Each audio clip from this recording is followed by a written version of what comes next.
See, Chen is a regressor who returned from a future where the entire world was conquered by demons. He was the last survivor, fighting for years until he finally defeated the Demon King by self-destructing alongside him.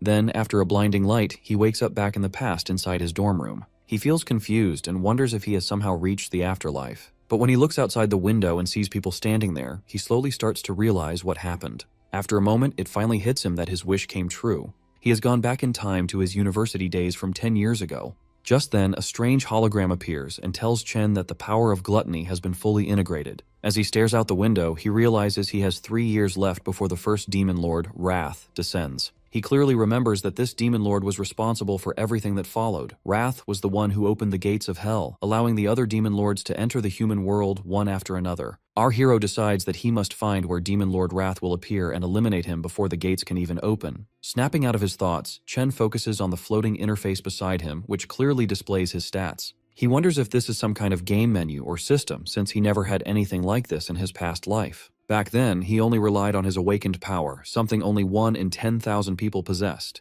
The National Awakener University was built to recruit these potential awakeners. Unfortunately, when Chen was here the first time, he completely failed to awaken and grew used to being bullied, which explains why he just woke up in the infirmary. Suddenly, the system opens another panel showing a lightning-type assassin card, which he instantly recognizes as the class he had in his previous life. He gets startled and wonders if he awakened earlier this time. He quickly decides to test it out, but before he can switch classes, his roommate and friend Ma Long shows up. Long is an E-rank flower chanter. The poor guy has bandages on his cheek and came to check if Chen is okay. Luckily, Long cannot see the floating panels, making Chen realize that only he can see them. His friend examines him closely, noticing that all of Chen's injuries have already disappeared. He wonders how a non-awakener is recovering faster than someone like him who already awakened. Chen remembers Long from his previous life. His roommate managed to awaken during university, yet he ended up as one of the weakest awakeners and was brutally murdered on the 3rd day after Wrath descended. Chen smiles quietly as he looks at his old friend again. Long then reminds him that their rank test is tomorrow and they need to get ready. Long feels bad for Chen, thinking he still hasn't awakened, but reminds him that this test is extremely important if he wants to graduate. As they walk through the lively streets, Chen casually mentions that it has been a long time since he saw so many people around, which scares the hell out of his roommate. Chen thinks to himself that if he does nothing in this life, they will all face the same miserable future again. Because of that, he decides to train as hard as possible and raise his level quickly. However, there is a problem. At this point in time, the only way for an awakener to gain experience and level up is by defeating monsters inside demon lairs. These lairs are completely controlled by major guilds, meaning weak people or outsiders like him have almost no chance to level up. He opens his status window and studies his stats, wondering where he stands compared to other awakeners and the monsters themselves. The government classifies awakeners into ranks, starting from E and going all the way up to S class. Chen knows that most students in the university are stuck at E rank, with only a few barely reaching D rank. He glances at his friend and quietly chuckles in his head, feeling confident that he at least ranks higher than him. Just then, a ball suddenly flies in and smacks straight into the poor nerd, knocking his glasses off and shattering them. It turns out they ran into the bully Gong Chung and his lackeys again, the same guys who beat them up just the day before. Chung smirks and asks him why he didn't bring crates of drinks when he already knew they were playing here. Long quickly apologizes and is about to buy the drinks with his own money, but Chen steps in and stops him, saying that the one who should be apologizing is actually Cheng. Seeing the bully again pulls Chen right back into his painful memories. Back then, they tried to drown him in a sink. Instead of feeling guilty, they claimed they were just forcing him to awaken. That day, they only stopped when Chen finally passed out. Long rushed to check on him, but the moment Chung heard Chen speak, he came right back to hurt him even more. Snapping out of his memories, Chen makes up his mind to teach these bullies a proper lesson. Hearing Chen speak up, Chung and his lackeys step forward, clearly ready to shut him up for good. Chen looks straight at Cheng, knowing the guy only picks on the weak because his older brother is the student council president. As the bully steps closer, a crowd of students gathers around. They already feel sorry for Chen, expecting him to get beaten up again. When Chung reaches him, he asks what Chen just said. Without backing down, Chen calmly repeats that they need to stop bothering him from now on. Furious, Chung loses his temper and throws a punch straight at him. But this time, Chen simply raises his fist and blocks the attack with ease, even pushing the bully back. Everyone watching is shocked. As far as they know, Chen has not even awakened, yet he just stopped a strong attack like it was nothing. Growing even more angry, Chung rushes in for another attack. Chen calmly prepares himself and switches his class to Electric Assassin. Long stands nearby, completely stunned. Meanwhile, Chung activates his indestructible demon armor and charges forward with a heavy strike. Before he can even get close, Chen dashes in and blasts him away with a lightning-charged punch. The crowd cannot believe their eyes. The so-called weakling just sent the school bully flying with a single punch. Even after taking such a hit, Chung refuses to back down. He shouts at his lackeys to step in and get revenge for him. However, his lackeys are already shaking in fear after seeing what Chen just did. Chung forces himself back to his feet and charges at Chen once again. But once more, he gets beaten down and slammed away without standing a chance. Watching their boss get crushed like this, the lackeys quickly realize they are outmatched and run away. Long, watching all of this unfold, is left speechless. His jaw drops as he struggles to accept that his roommate, who was easily beaten just yesterday, is suddenly this strong. Chen, on the other hand, realizes that just like in his past life, he can switch into his assassin state whenever he wants. Even at level 1, his stats are high enough to handle low-level awakeners. This means his current rank must be at least D class.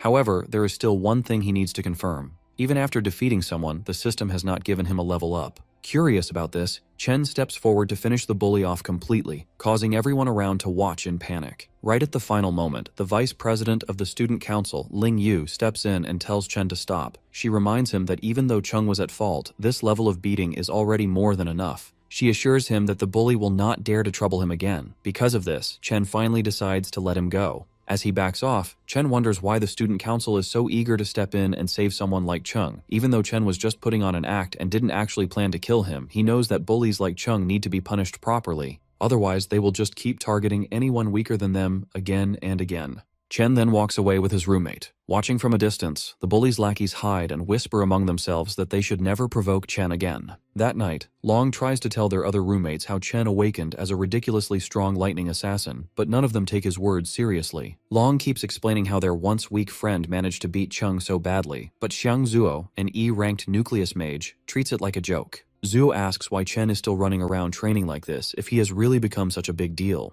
He argues that a real awakener would not need to rely on basic physical training anymore. Hearing this, the gamer roommate Xiang Yu comments that it sounds like Long must have taken a serious hit to the head. Zuo continues, saying that the 4 of them are placed in this dorm because they are the weakest students at the bottom, and nothing they do will change that. He even claims that he is the strongest among the 4 of them, while Long and Yu are just support chanters. He flexes a little, telling himself there is no way Chen could have actually become a lightning assassin. Feeling more confident than ever, he hopes that he might even rank up during the final test before their graduation tomorrow. At an E-ranked demon lair, the student council president Gong Ting finishes his training session and walks out with Ling Yu. He notices his younger brother still standing there and asks what he is doing. Chung complains that as long as the guy who beat him is still around, he cannot even sleep peacefully. He keeps pushing his brother, begging him to get revenge for him. Ting calmly assures him that he will handle the mess he created. Sitting at the dining table, the vice president asks Ting how he plans to deal with this situation. Ting just asks her if the boy is really as strong as his brother claims. Ling Yu reminds Ting that there are fewer than 10 D-ranked students in the entire school, and Ting has already recruited all of them into his club. She adds that other students do not even have access to demon lairs like he does, meaning no average guy should be able to stand against him. Back outside, Chen keeps running like crazy while getting completely drenched in the rain. He sets a goal to run 20 full kilometers while carrying a bag loaded with 100 kilos, which is almost twice his own weight. He understands how important basic training is for raising an awakener's strength limit, since a stronger body is needed to handle high-level powers. As he runs, he remembers how his sister, his only family, was killed when the Demon King Wrath descended upon the human world. The Demon Lord slaughtered countless humans in an instant, and his sister died right in front of his eyes. He makes defeating this Demon King his main goal since that moment was the start of all the destruction. Chen knows that the Demon Lord is already growing stronger, even with 3 years left before his arrival. Because of this, Chen needs to grow even faster if he wants any chance of winning. Right at that moment, his sister Siyun calls him. Hearing her voice again after so long leaves him completely silent for a moment. She explains that she could not call earlier because she was busy with a competition. She adds that their rent problem might be fixed if she manages to win a prize. While she keeps talking, Chen quietly listens and smiles. He feels a strong promise in his heart to protect her and give her the life she deserves this time around. After the call ends, he returns to his training and completes 3 more laps around the university. Once he is done, he heads straight for a shower, feeling that he is slowly getting used to this younger body and its strong potential for growth. He sits down and starts thinking about the demon lairs, which only rich people can access. He knows that he will need to defeat monsters somehow in order to grow stronger. While thinking about this problem, he eventually falls asleep and finds himself pulled into the gluttony system. He lands in a strange place and starts wondering if this is just some kind of weird dream. Back outside, Long looks for Chen and wonders where he has disappeared to. Inside the strange space, Chen sees a massive tower standing right in front of him. Before he can get a good look at it, a group of E-rank cloud warriors called Death Hounds appears to greet him. Chen worries that he somehow entered a demon lair and quickly switches his class. Since the monsters appeared out of nowhere, he decides to deal with them first and figure out the rest later. He easily takes down the weak hounds, since they are all bark and no bite, and collects their dropped items. He quickly reaches level 2 and smiles, thinking he might have gotten lucky by stumbling into a demon lair. A boss monster shows up next, but Chen defeats it just as easily. He cuts right through it, allowing him to level up again. The experience points he gets from the boss are much higher than what the normal monsters gave him earlier. The boss monster's body then gets marked as devourable, making Chen wonder what that means. He remembers the gluttony skill he saw earlier on his system panel and reaches out his hand to test it. The devouring finishes instantly, and the monster gets absorbed into a card. Chen is shocked to realize he can turn defeated monsters into new classes he can use. He quickly realizes this is the exact same ability the Demon Lord Lan Yu had. The thought of having a power just like a demon lord leaves him shaken. In this world, most people are born with only one class, while a rare few might have two. However, Chen can now hold as many classes as he wants. He wonders how he got this crazy power and what the dark tower in front of him really is. While he thinks about all this, he feels a strong presence, and a new demon appears holding 2 S-rank blades. The demon is clearly an S-rank, meaning Chen has no real chance of winning. Knowing he is badly outmatched, Chen still summons a lightning sword to fight back and gamble for his life. Strangely, the demon standing in front of him somehow knows his name. The demon trades blows with Chen, but it is clear that the monster is only toying with him. It avoids hitting his vital points on purpose and just keeps knocking him down over and over. After pushing Chen to his limit, the demon finally speaks. It tells Chen he can survive if he stays and guards the tower with it. Chen refuses the offer, so the demon brutally slashes his arm. The demon threatens to finish him off. It explains that it only went easy on him because Chen is the only person who could reach this place. It asks him to think about it one more time, but Chen does not lose hope. He refuses again, ignoring the danger he is in. He shouts and charges forward, determined to fight back, and attacks the demon again. During the whole fight, Chen has been studying the demon's movements. He noticed a 0.4-second delay before every swing. He knows he can use that tiny window of time to watch the angle of the monster's wrist and dodge the attack perfectly. He also found a 0.2-second recovery pause where the demon is defenseless. He plans to use that short opening to aim right for its heart. Even though he manages to pull off this risky move, he knows a D-rank like him cannot truly beat an S-rank. His real goal is to paralyze the demon just long enough so he can escape. He does exactly that and runs toward the only light he can see, hoping it is a way out. But just as he reaches the light, it vanishes. The demon tells him it was just an illusion and that there is no exit in this place. The demon explains that this palace is not actually a demon lair at all. However, it praises Chen for finding the flaws in its attacks so quickly. The demon reveals itself as the Purgatory Rakshasa. It tells Chen that he really is the one who can bring hope. As Chen takes a closer look at the demon's body, he gets a shock. He realizes he has seen this exact same look before on the Demon Lord Lan Yu. Our hero remembers the final battle before he went back in time. His opponent in that fight was no ordinary demon. During their fight, the creature first turned into a dragon. Then it kept changing into other scary high-level monsters. It used boiling magma, poisonous vines, and lightning that was even stronger than his own. But out of all those forms, the one that really caught his attention looked exactly like the demon standing in front of him right now. He realizes something shocking. Every single transformation must have been part of Demon King Lan Yu's power. Since that power is now inside him, the demon he sees right now is just the power of gluttony absorbed into his own body. His smart guess really impresses the demon. It calmly tells him that he is truly worthy of inheriting the power of this entire dimension. Chen frowns, confused about what it means by the entire dimension. A golden void key appears in the demon's hand. It is the only way to enter and leave the giant tower behind him.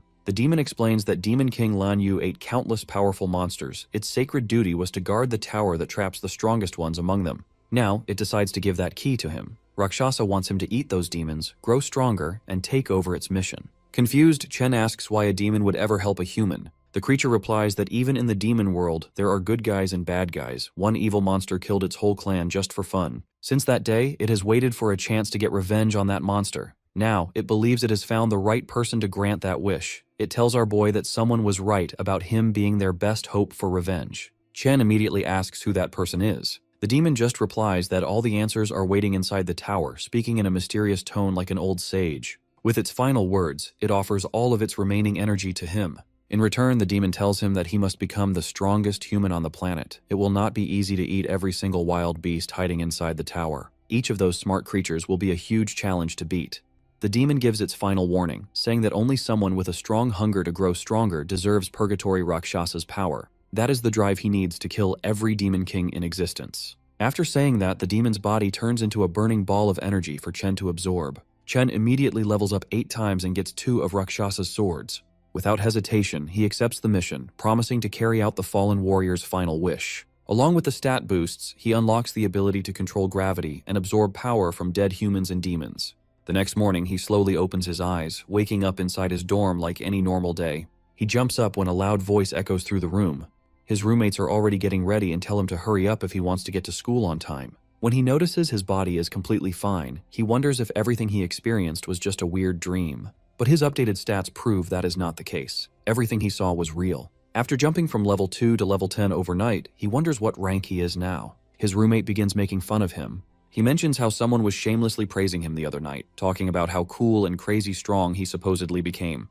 Ma Long quietly peeks from across the room, pretending he had nothing to do with it. Either way, his roommate challenges him to prove it during the ranking test. That test will decide who is strong enough to keep the title of Dorm King. On the way to school, the self-proclaimed Dorm King proudly tells his friends that every rank is divided into 3 different levels. So even though they are all E ranks, he is at least a proud mid-E rank, placing him above the bottom-tier losers. He walks around acting superior because the gap between each level is supposedly huge. Fired up and way too confident, the guy claims he feels so strong that he must have moved up a level since their last test. Really annoyed, Ma Long tells our boy to stop playing around and go all out to at least get a D rank today. That way, the Dorm King might finally shut up. The boys arrive at school, where everyone is nervously gathered for the ranking ceremony. The bullies walk in like they own the campus, insulting anyone who dares to look at them. Even the Dorm King's confident smile completely disappears the second he sees them. But the bullies also lose their nerve. They immediately start bowing respectfully to Big Brother Chen without hesitation. His roommates slowly begin to realize that maybe everything Ma Long said was not complete nonsense after all.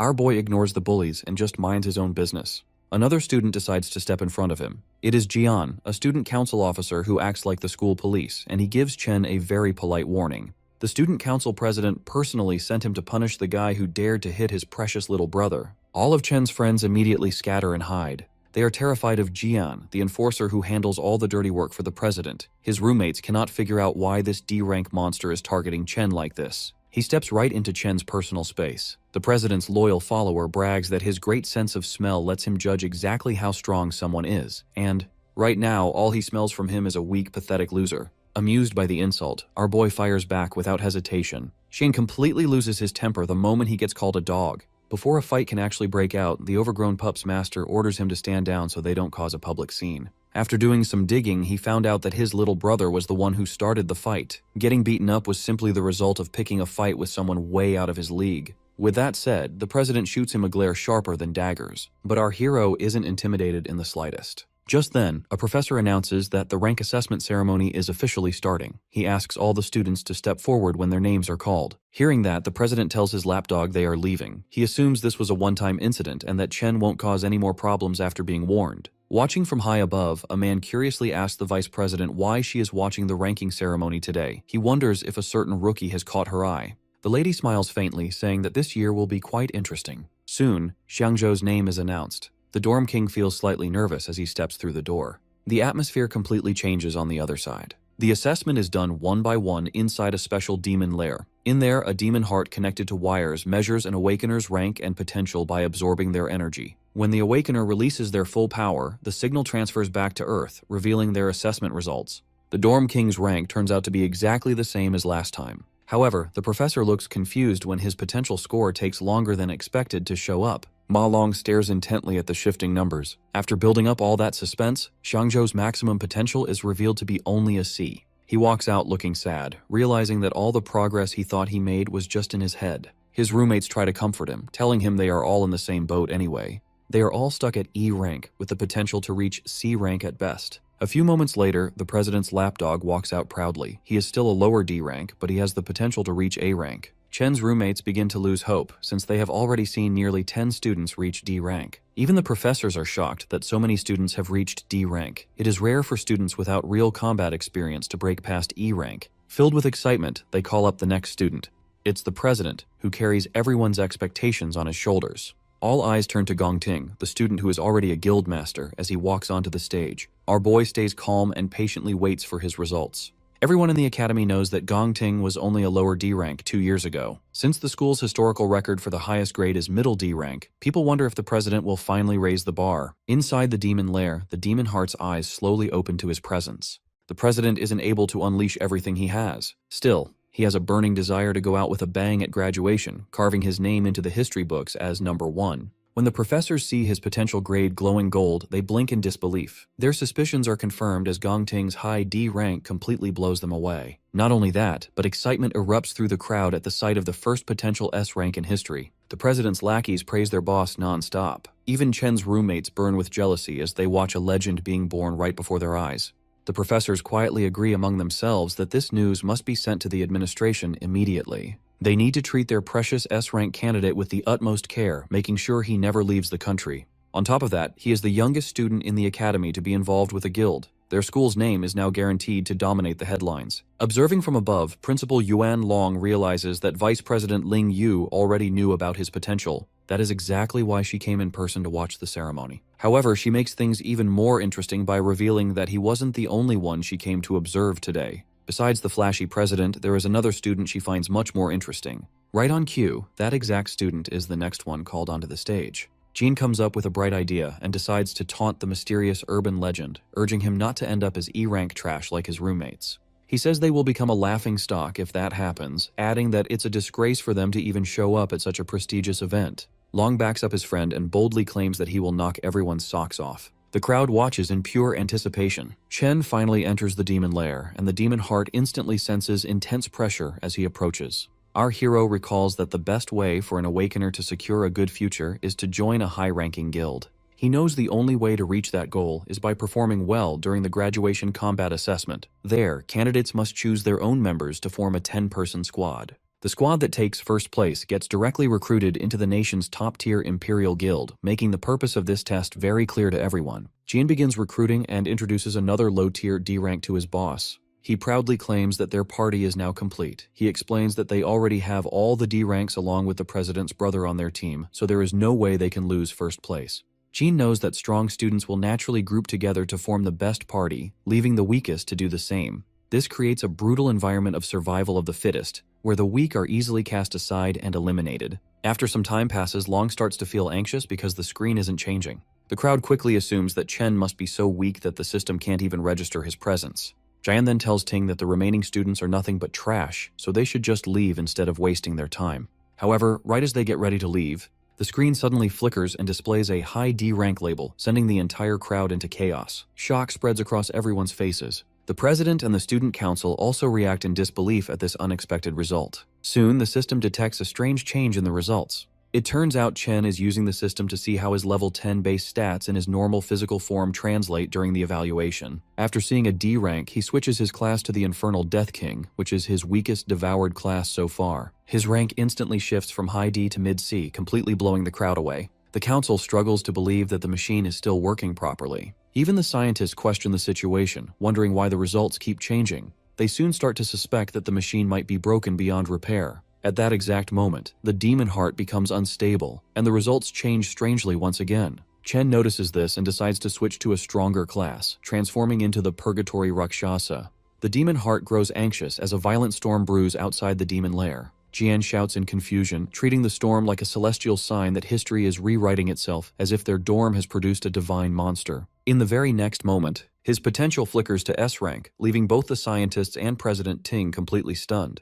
However, the system suddenly displays a warning. The user's potential exceeds its maximum load and cannot be detected under the current limits. Jian's brain almost shuts down like a blue screen of death, and his soul nearly leaves his body from pure shock. As the system begins to break apart under the overwhelming pressure, the scientists rush forward in a panic, wanting to ensure the student doesn't get hurt. But when they finally arrive, they freeze in disbelief. They find a shriveled raisin sitting where the demon heart once was, since it completely burned out from extreme overuse. It turns out Chen might have scared it a little too much. Still, he ends up devouring it and gains the ability to see anyone's rank, along with receiving warnings about nearby dangers. He walks out of the demon lair and is pleasantly surprised when everyone's rank appears right in front of him. But he quickly notices that the president has hidden his true potential, turning out to be nothing more than a mediocre C rank at best. The scientists walk out awkwardly and inform everyone that the demon heart suffered a heart attack from extreme strain, so they must pause the testing for now. They label Chen's stats as a probable error and announce that a full report will be sent to the higher-ups for review. The remaining students are told to return the next day for their assessment, as a new testing device will be ready by then. On the way back, Chen's roommates hype him up and treat him like an absolute legend after what he just pulled off in front of everyone. Jin clearly can't handle his jealousy. He calls Chen a fraud and demands compensation for breaking the machine and wasting the council's time, acting like a sore loser. Just as Chen reaches his limit and prepares to destroy the guy on the spot, Ting steps in and immediately calls Jian out. The president warns him not to disrespect their teammate, which completely shocks Jian. Ting then extends his hand, inviting the newly revealed powerhouse to join his team. He confidently promises that together they will undoubtedly achieve the highest score in history. Jin starts to panic in the background. He knows someone will have to get kicked off the team to make room for Chen, and this will definitely cause trouble with the brothers. He knows that joining Ting's team practically guarantees first place. Because of this, he wonders what makes Chen so special, especially when other people could not even bribe their way onto the team no matter how hard they tried. Jin swallows his pride and slowly welcomes Chen to the team, placing a hesitant hand on his shoulder. Chen immediately slaps his hand away and says he has zero interest in joining them. This response makes Jian sweat in fear, while Ting just watches the whole thing in silence. Jin snaps at Chen and says he has no clue what he is turning down, reminding him that their team is easily the best in the whole school. Chen turns his back and walks away. He says it has nothing to do with them and calls their group too noisy to deal with. He tells them not to bother him again. Jian boils with anger after being rejected so rudely. The whole school quickly begins to gossip about Chen's refusal. Most students think he plans to take first place all for himself after revealing his C rank. Now, the whole school gets to enjoy the drama unfolding right in front of them. Chen's roommates fully enjoy seeing the humiliated looks on Jian and Ting's faces after such a public and brutal rejection. The president stays calm and tells Jian not to worry if Chen has his own plans. Seeing this, the watching principal sighs in disappointment. He had really hoped the boys would team up. He wanted them to work together to break a new school record. However, Ling points out that things are much more interesting this way. She explains that Ting grew up rich and spoiled, so he will definitely see this refusal as a declaration of war. She reminds the principal that the president is not an easy person to cross once his pride is hurt. Jin keeps complaining, saying Chen only has a big ego because a test error showed he was a C rank. Ting hints that the result might actually be real. He admits that even if it is unlikely, he cannot let anyone take his first place spot. Jin remembers that Chen is likely just a normal student with no real combat experience. On the other hand, the council members are elites who secretly trained inside a demon lair to get strong. He suggests going to teach Chen a lesson for being so rude. Ting cuts him off and asks if he really thinks their president is petty enough to do that. Jin realizes his mistake and apologizes. Ting then cancels their karaoke plans and tells Jian to handle the situation by himself. He coldly adds that whatever Jian chooses to do has nothing to do with him. Chen understands the hidden message right away. Soon after, a spy walks up to Jian. He reports that Chen already left the school to go home for a while. He mentions that Chen left without even stopping to eat, making things very convenient for them. Jin sees this as perfect luck. He gets excited to crush Chen outside the school where no one can step in to help. As Chen crosses the street, he remembers a disaster from his past life. A top guild had tried to clear a demon lair in the St. He country area. Inside that lair, they met a new monster called Wrath. The monster wiped out the entire top team without them even putting up a fight. The monster then escaped into the human world and caused massive damage everywhere. Even though his memory of it is blurry, Chen is determined to find that same demon lair in this life. To start his plan, Chen needs a lot of money. He heads straight to the Mithril Monster Exchange Center. He remembers that this exchange center will become the biggest trading hub in the whole country in the future. In this world, an Awakener's strength is based on the quality of their weapons and gear. The exchange center is the best place to buy and sell these items. However, Chen just sees this place as a quick way to earn some money before tackling his bigger goals. He walks in and shows a few monster fangs to the broker. The broker looks at them closely with clear suspicion. The broker asks how a mere student got these items. Chen calmly says they dropped from a monster he beat earlier. The broker is surprised and claims he has never seen fangs like these before. His assistant steps in and explains that the fangs come from an E-class monster called a Sang-Sin beast. She mentions that these fangs can be used to make an E-grade weapon or ground into powder for other uses. The rude broker cuts her off and drops the fang back on the table.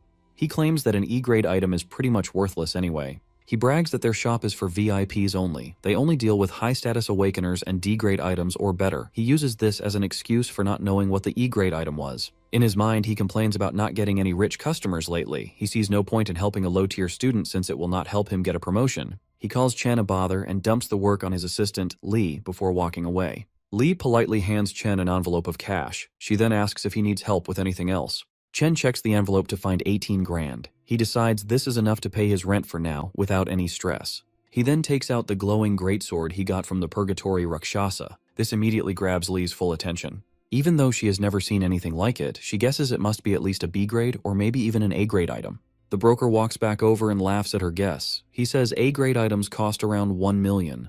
Having worked there for years, he claims he has never even seen an A grade item in person. Just then, the shop owner walks in. He calmly says that the weapon is neither A grade nor B grade. The broker praises his boss's smart judgment. He smugly agrees that a mere student could never own something so valuable. However, the owner explains that the weapon comes from the Purgatory lands. He reveals that it is actually an S-grade item. Both the broker and the assistant freeze in total shock after hearing this. The owner immediately shakes Chen's hand and warmly welcomes him as an honored VIP guest. He invites Chen into the VIP room and tells him to ask for whatever he needs. Chen feels very satisfied. The owner, Qingji, finally showed up just as he planned. Once they settle into the VIP room, the guild boss asks Chen how much he wants to sell the weapon for. Chen immediately answers with 1 million, which surprises the green-haired boss. The boss tells him it could easily sell for tens of millions, since it is extremely valuable. However, Chen explains that he just wants to use the greatsword as collateral for a $1 million loan for a month. This leaves the man even more surprised. He realizes Chen is very smart and wonders who exactly he is. Chen continues, saying he will pay back the main amount in 30 days and the interest the month after. Before answering, the guild boss tells the girl to step outside so they can discuss business privately. Once she leaves, the man mentions that he knows Chen goes to the National Awakener University, where the seniors are about to graduate. He adds that he knows the graduation test is in 30 days and the prize money is exactly 1 million. The boss then asks Chen directly if he is completely sure he will get first place in that test. The guild boss figures out that Chen desperately needs money and wouldn't be doing this unless it was his last option. In the end, he offers to lend Chen 1.5 million right away with absolutely no interest. Reaching his hand out, he smiles and says this will be the start of a beautiful friendship. Chen is left speechless by the generous offer. The man reassures him that he won't let a single word leak out from this room. He simply asks that in return, Chen comes to his guild whenever he wants to trade anything else. Chen thinks to himself that this man figured everything out so easily, yet didn't try to scam him. He now understands why the guild boss becomes such a big shot in the future. Chen shakes his hand, realizing that he needs strong allies if he ever wants to defeat the Demon Lord. A few moments later, the contract is signed, and the money is sent to his account instantly. The guild boss then asks if he needs to borrow a weapon for the test, since he just gave his away. Even though the guild doesn't have any S-rank gear, they still have plenty of high-quality A-rank equipment for him to choose from. Chen tells him not to worry. He then simply summons the other greatsword he got earlier, leaving the guild members completely blown away. With that, Chen takes his leave. Right after, the guild boss promotes the pink-haired girl to supervisor for bringing in such a high-level client. Before fully leaving, Chen realizes he forgot to buy something and turns back toward the counter. A few hours later, Chen is waiting at a bus stop. He remembers how, in his past life, he struggled a lot to reach the top, and people treated him like trash. He worked endless shifts just to make ends meet, and he and his sister had to live like they were almost homeless to survive each month. His sister, Yuan, managed to get into her dream university back then, but she gave it up, claiming the campus was too far from her brother. But in reality, she was just afraid of putting a heavier financial burden on him. Back in the present, he wonders why she hasn't shown up yet and starts looking around.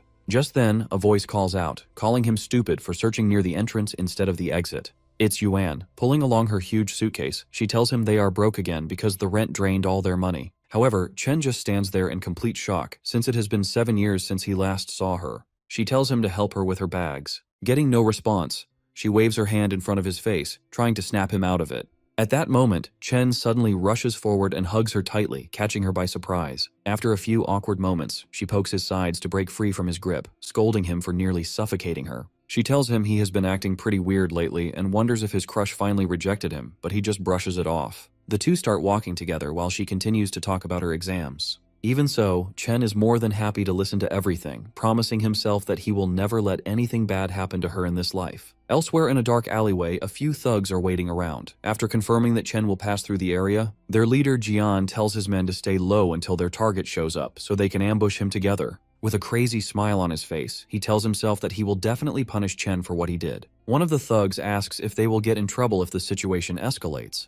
The Cloud Assassin replies that he initially just wanted to teach the guy a lesson, but his recent encounter really made him mad. Recalling how Chen humiliated him, he tells his goons to leave some of the fun for him, swearing to teach our hero a lesson he won't forget. Jean brags about being the best Cloud Assassin around, drooling as he imagines the look of despair on his target's face. As Chen and his sister walk together, Yun points out that he has been acting strange lately and wonders if the exams are stressing him out. She quickly plays it off, teasing that a weakling like him shouldn't overthink things. She reminds him of his own advice, to keep going no matter what and leave the rest to fate. Trying to lift his spirits, she starts singing a motivational song as they enter an alley. Chen is pleasantly surprised that she noticed his change in mood so easily, though he realizes she still doesn't know about his awakened powers and newfound wealth. When he confidently replies that he is fine, she wonders if it's just his male pride talking. Yun shakes her head, thinking to herself that her brother is finally becoming a man. Trailing behind them, one of the thugs tells Jian that their target is with a girl. This makes Jian extremely excited, knowing the alley has no cameras and they won't get caught. However, Chen instantly senses their evil intentions and realizes it's the same scumbags from the student council. Taking out some wireless earbuds, he places them in his sister's ears. He tells her to listen to a song he recently started enjoying. This catches her off guard since he rarely listens to music, but she goes along with it to understand him better. Chen then turns around, staring daggers at the scumbags as they slowly advance. With the music playing in Yun's ears, the thugs rush forward and the fight begins. Chen immediately switches to his lightning class. He thinks about how it has been 7 years since he lost his sister, and he just got her back. Filled with anger, he wonders where these guys got the nerve to attack them, dashing forward like a bolt of lightning. He kicks the first thug so hard that he goes flying, causing the others to break a sweat. Chen charges his fist and punches 3 of them in a row, finishing off the 4th with a brutal knee strike. One brave goon tries to attack, but Chen simply grabs his hand. Without any effort, he breaks it like a piece of dry spaghetti. The guy screams in pain, only to receive a heavy punch straight to his nose. Seeing his men get thrown around, Jian freezes in shock, wondering how Chen became so strong. Chen doesn't stop there, continuing to throw punches left and right as he makes his way toward the Cloud Assassin. When Chen finally reaches him, Jian tries to convince himself that he is the strongest assassin alive, declaring that he cannot lose. Our hero quickly brings him back to reality with a devastating punch that sends him flying. He follows up by rushing forward, unleashing a combo of punches that knocks several of Jian's teeth loose. The Cloud Assassin rolls violently across the ground and crashes into a wall. He looks up only to see Chen staring right at him like a demon. Chen looks down at the defeated Jian and reminds the piece of trash that he already warned him to stay away. Staring straight into his soul, he asks if the brainless scum can't even understand basic human speech. Beaten beyond recognition, the once arrogant assassin can no longer feel his legs, with half the bones in his body completely shattered. Realizing he messed with the absolute wrong guy, he barely manages to mumble out a pathetic apology. Chen promptly shuts him up, grabbing his collar and pressing a cold dagger right against his face. Staring into Chen's eyes, the so-called top assassin sees it clearly. There is absolutely zero hesitation to kill. This is not the aura of a normal high school student. Jane cannot help but wonder what kind of hellish experiences could turn a man into a monster like Chen.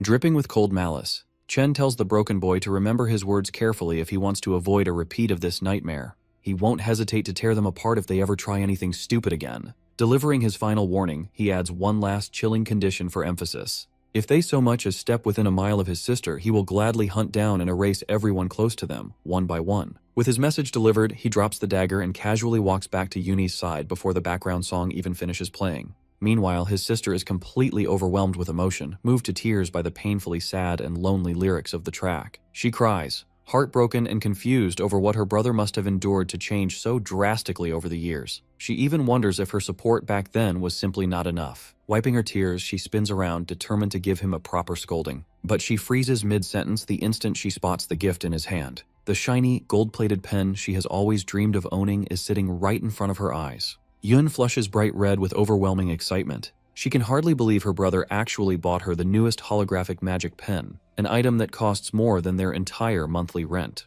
Her adorable reaction immediately warms Chen's heart. Her expression makes it obvious she doesn't want to return it, even if doing so would be the responsible choice while they are so far behind on rent. Clenching his fist behind his back, Chen silently swears to protect his sister's smile in this life and ensure she makes it into her dream school. Back at home, Yuni happily spends hours tracing glowing holographic drawings in the air. Watching her, her big brother quietly enjoys a bowl of her homemade ramen, genuinely glad that she loves the gift. Even so, the reality of their situation kicks in, and she worries about him spending so much money on her when next month's rent isn't even covered. In response, Chen flashes a proud smile and reveals that their rent for the entire year has already been paid in full. He casually brags that his little business venture with a friend has been highly profitable lately, but Yun is sharp and immediately shoots him a suspicious glare. She is clearly not buying this incredibly convenient business story. That being said, she chooses not to push the subject further. Honestly, she can't even remember the last time her big brother laughed so openly and freely. Gently patting him on the shoulder, she makes one simple request. Whatever secret hustle he's working on, he just needs to make sure he doesn't burn himself out. Meanwhile, at a quiet aquarium, Student Council President Ting shares some shocking news with his cousin. The city's best doctors have declared that their top assassin is critically injured beyond recovery. Over half the bones in his body are shattered beyond repair. The fact that he fought Chen was already unexpected, but the horrifying state of his body post-battle is absolutely staggering. His cousin reacts with chilling indifference. Her only disappointment is that the number of elite graduate students joining his team has now dropped. But the president is just as ruthless, brushing it off by stating he'll actually perform better without some burdensome NPC weighing him down. Just then, their uncle, who also serves as the Academy's Director of Employment, speaks up. Director Gong Xuan calmly delivers his official report regarding our hero's recent moves. His detailed investigation into the chaos at the ranking ceremony has finally concluded, and the results are undeniable. Chen genuinely ranks higher than the student council president himself. This massive revelation catches the former top student completely off guard. The director then offers a stern word of advice, revealing that Ting's father personally requested a vice chairman of the alliance to evaluate his upcoming combat exam performance. Because of this, Ting must ensure he shines brighter than anyone else. But just in case he fails to secure the spotlight, the director proposes a backup plan. The green-haired girl, his uncle's favorite niece, will join his team to guarantee they secure first place overall. However, the arrogant council president flatly rejects the offer without a second thought. He haughtily claims that he didn't even use a fraction of his true strength during the initial assessment. Supremely confident in his overwhelming superiority, President Ting assures them he will dominate the entire academy on his own. Back at the academy dorms, our boy Chen washes off after finishing a grueling daily 100-mile run with a heavily weighted backpack. He is completely locked in on one single goal, winning the $1 million prize in the upcoming graduation exam. This prize is his only real shot at fulfilling his deal with the Mithril Guild's Qingji and establishing a lucrative, mutually beneficial trade relationship. With only a few weeks left until the big exam, he lies down in bed, not to rest, but to continue his relentless grind even in his sleep. Transporting his consciousness into his demonic lair, he finds Demon King Lun Yu's enormous void tower looming before him. Without a hint of hesitation, he marches up the long, imposing staircase leading to its entrance. Previously, his first assessment using the Gravehound King class reached a respectable mid-C rank. On the other hand, the sheer, overwhelming strength of his Abyssal Fiend class completely overloaded the Academy's rating system. Even the Demon Heart itself was utterly incapable of properly classifying its true potential. Because of this, the only way to accurately evaluate his remaining classes becomes painfully obvious. He must unlock the Void Tower and test their raw, destructive power directly on the battlefield. Stepping inside, Chen is curious about what kind of brutal, nightmarish challenge the tower will throw his way. But the moment he sees what waits for him inside, his eyes widen in pure shock. He gets transported to a strange dimension, standing on top of a massive white planet floating in space. The moment he takes his first step, he drops to one knee, barely able to keep his body upright. In the Fallen Star Wastes, the gravity is 10 times stronger than on Earth, and Chen feels the crushing pressure deep in his bones. Behind him, the tower entrance vanishes.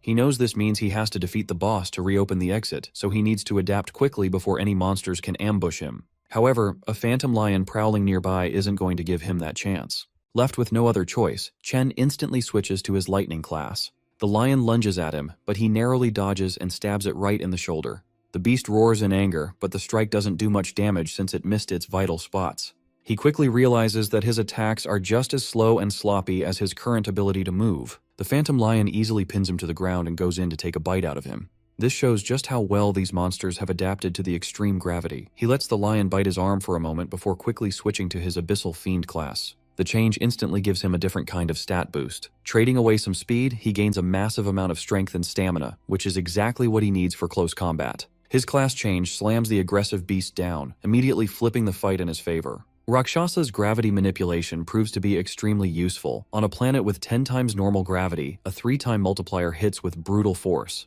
The lion roars furiously, but Chen shows no mercy, crushing it right into the ground. Afterward, he sprawls out on the floor to catch his breath. Gluttony surprises him with a well-deserved level-up notification. He then learns that every class has a star rating. The number of stars shows how much his stats boost when he switches to that class. Right now, Purgatory Rakshasa has the most stars out of all his options. But even with that advantage, he still had to fight for his life against a B-rank Phantom Lion. It is clear he still has a long way to go before reaching his full SSS rank potential. To make matters worse, he's annoyed to see that Gluttony won't even give him the option to absorb the creature. This monster clearly wasn't the floor boss either, since the exit didn't appear after he killed it. Suddenly, a massive door opens behind him. Dozens of glowing eyes peer out from the dark. Reality hits him hard. All the effort it took to beat just one phantom lion is nothing compared to what is coming next. Countless B-rank monsters pour out of the door, clawing and attacking him from every direction. Only now does he finally understand what Rakshasa warned him about. The demon told him that the tower was filled with ruthless beasts and that his path would be full of endless pain and suffering. But he was also told to endure it all so he could adapt and grow stronger. Chen suddenly jolts awake from his sleep, feeling like he just survived the worst nightmare of his life. Everyone else in the room is still fast asleep, completely unaware that he just felt the agony of being torn apart by monsters. He finally realizes that the Purgatory's Void Tower isn't a shortcut to instantly leveling up. He is only at the very start of a long and painful journey. A few weeks pass, and it's finally time for the Academy's graduation exam. Many VIPs are there to watch the promising new batch of students. New rules are announced for forming teams, requiring at least one high E-rank student in every party. When it is time to form teams, it's announced that all students can now see each other's ranks. This helps everyone quickly decide who to recruit for their group. The students are listed in order of their rank, from highest to lowest. But Ma Long quickly notices something weird. Chen is also confused when he sees his name sitting all the way at the very bottom of the list. All eyes turn to him, as everyone wonders how a high-grade awakener could possibly be in the lowest spot. The jealous students immediately start talking trash, convinced that his original high rank was just a mistake in the test. Still, even they can't deny that his strength is real, and having him on their team would easily boost their scores. Council President Ting stays quiet while people whisper about the fool who must be regretting his choice to reject the president's offer. It turns out the man behind this trick is his own uncle, Gong Xuan. He figured no one would invite Chen to their party after seeing him ranked at the bottom. His plan was simple. If Chen can't even qualify, he won't get a chance to beat the president's team. A few hours earlier, the entire classroom practically begs President Ting to let them join his team.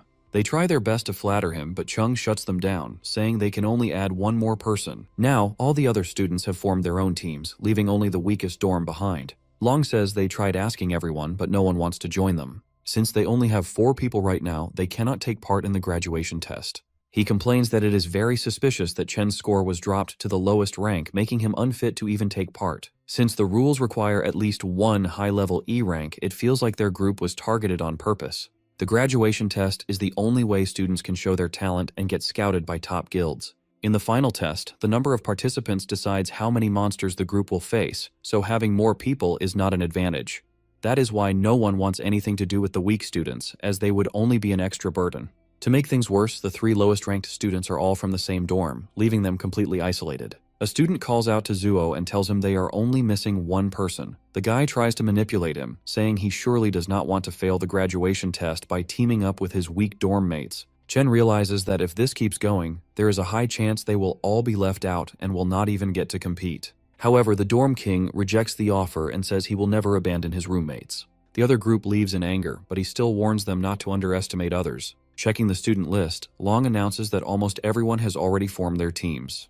They only need one more person, but no one is willing to join them. Chen stares at the director and realizes the man shares the same last name as the student council president. He notices these dirty tricks. Chen wonders if Gong Xuan really thinks he is that big of a threat. Not losing hope, he declares that he will definitely take part in the tournament and activates his lightning power. Since the others are showing their hate so openly, he tells himself he does not need to hold back either. Releasing his energy, he steps forward while the officials in charge are surprised by his sudden display of power. Even his dorm mates start to wonder what is going on. Chen recalls that all Awakener schools have a special rule. To create a competitive space, students can challenge anyone at any time. Even though it might look like showing off, this is a way to display strength and get recognized. In situations like this, many people would refuse to fight in the first place. However, he knows the student council president will not back down. As long as he defeats the blonde guy, everyone will want to team up with him. A girl appears at the door and calls out to Chen, asking if he still needs someone on his team. She adds that she also wants to take part in this year's graduation test.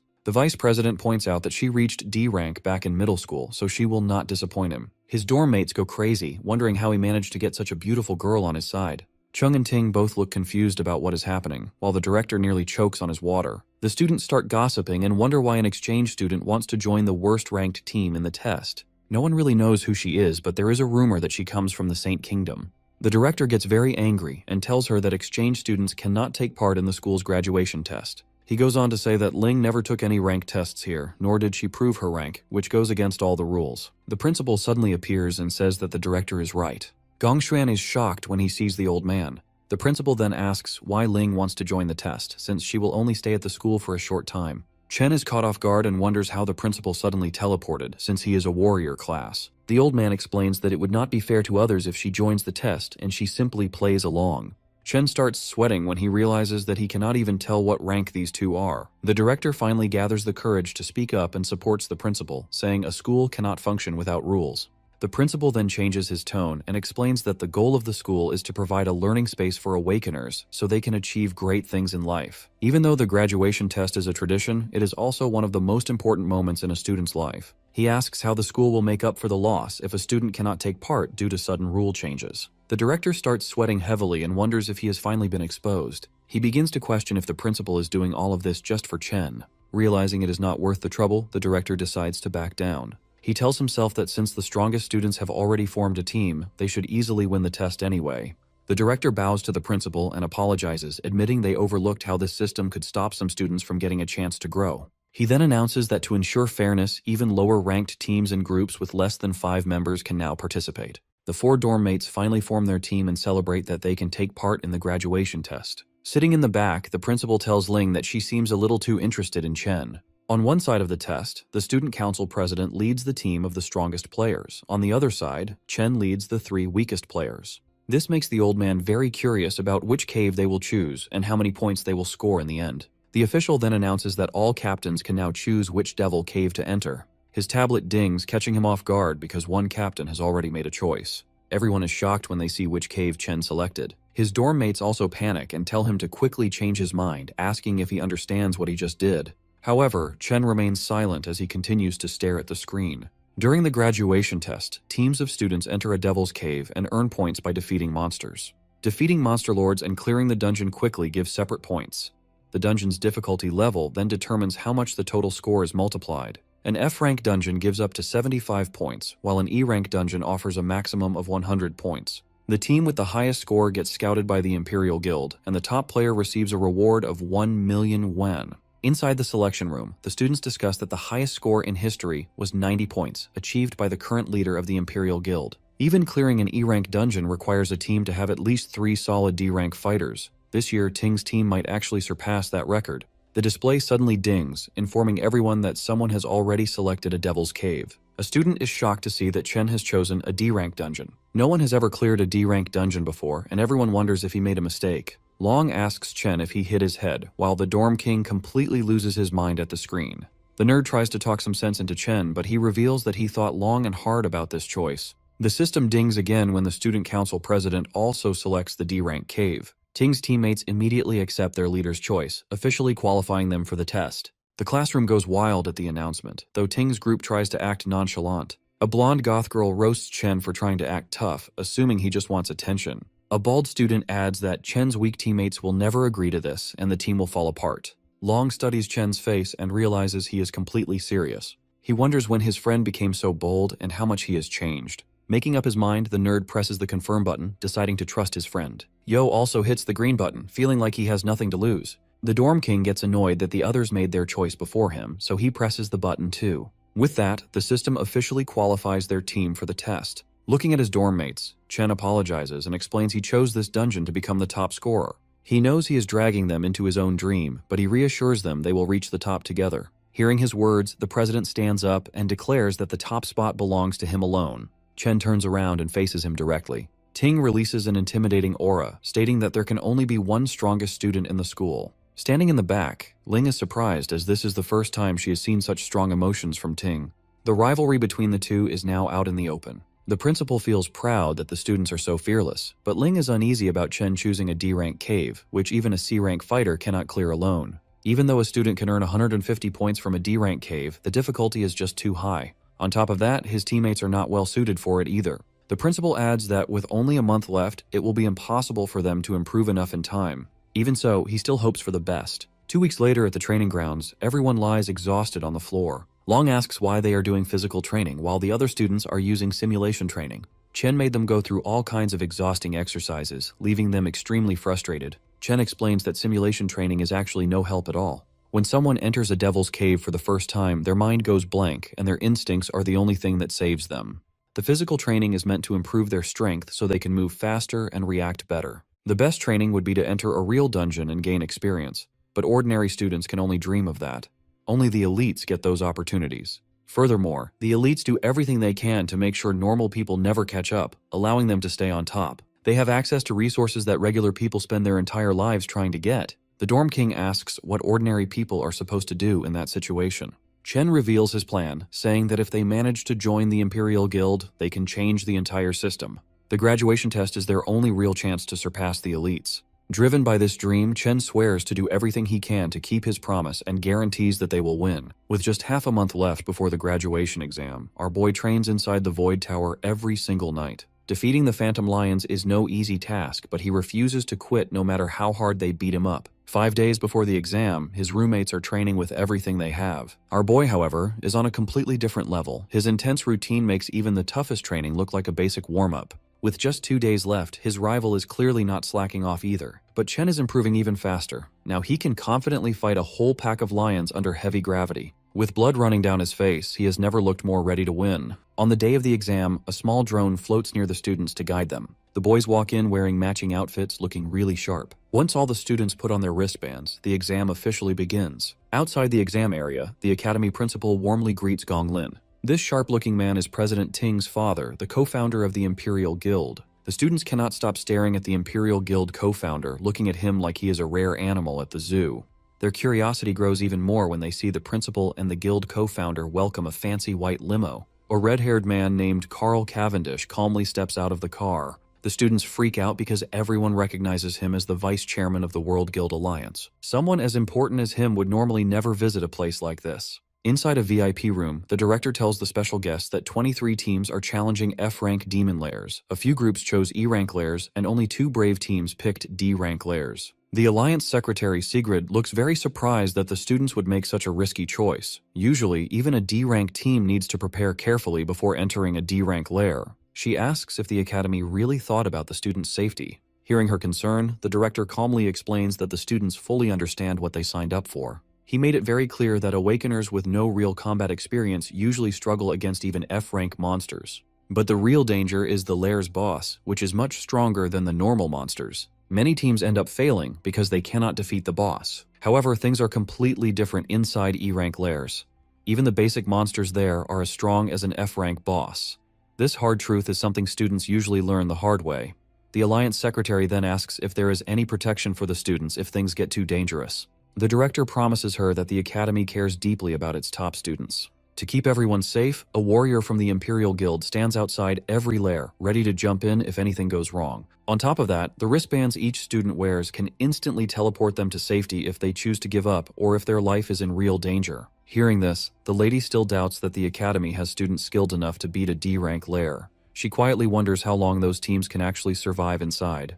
The director, however, is sure that the young E-rank students will probably come running out in tears. Inside the D-rank dungeon filled with giant frozen trees, Chen's teammates are clearly terrified. Anyone would be scared after seeing those nightmare creatures, which look like a mix between weird bats and monkeys. Chen quickly warns his team that these monsters dive at their targets in the blink of an eye, so they need to stay on high alert. Suddenly, a group of the ghost monkey bats flies straight down at them. Surprisingly, all the boys manage to clumsily dodge the monster's super fast attacks. While they are still excited about dodging a D-rank creature's attack, something even crazier catches their attention. Our boy stands there calmly with a lightning sword in his hand, surrounded by dead monsters lying at his feet. He tells his team to focus on saving themselves first since they aren't strong enough yet, leaving the rest to him. Suddenly, another ghost monkey bat lunges at them with incredible speed, but they barely manage to dodge it in time. Songzu realizes that Chen had actually been pushing them to train their reflexes and speed so they could survive against monsters like this. Ju grits his teeth. He had been calling himself the Dorm King all this time, but now he has no choice but to rely on his random roommate. Meanwhile, Chen completely wipes out the remaining ghost monkeys.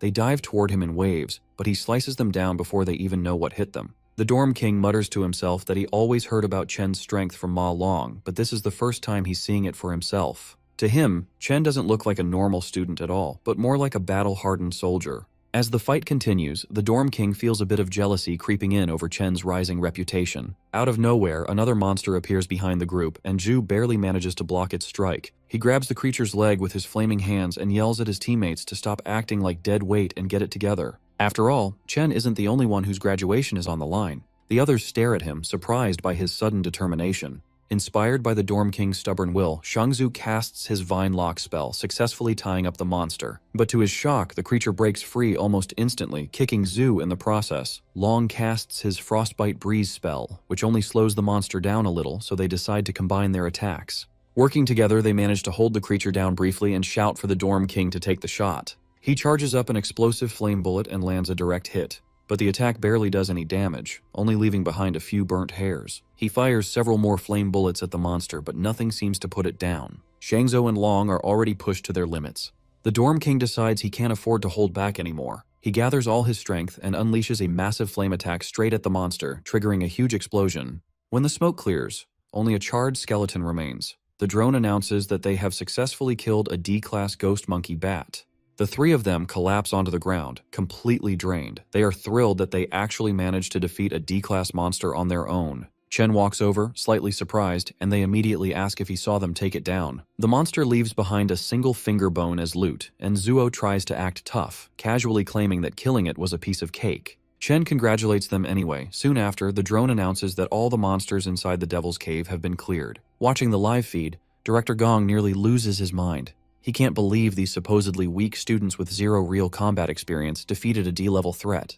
The rest of the staff just stay completely silent. At the same time, Vice Chairman Cavendish's assistant calmly praises Chen for his outstanding performance. He thinks to himself that Chen's aura reminds him a lot of an old friend. The Vice Chairman mentions Chen's name and decides to remember him, which instantly worries President Ting's father and the director. To keep the focus away from Chen, the director quickly points everyone's attention toward the student council team inside the other D-rank cave. He points out that the team has already reached the middle section. The chairman's aide praises their teamwork, comparing their skills to a professional guild raid team. Chairman Carl smiles at this and says that the graduates this year are truly impressive compared to past classes. Director Gong whispers to himself that the real battle is just starting, and the best part has yet to be seen. Inside the D-rank Toxic Vine Cavern, the president's party is attacked by poisonous mushroom monsters popping up from all directions. A girl plays her guitar to cast a decay spell, while a star mage groups the mushrooms together using his attraction ability to set up a combo attack. He calls out to the captain, and the president charges in with his sword, ready to finish the monsters off in style.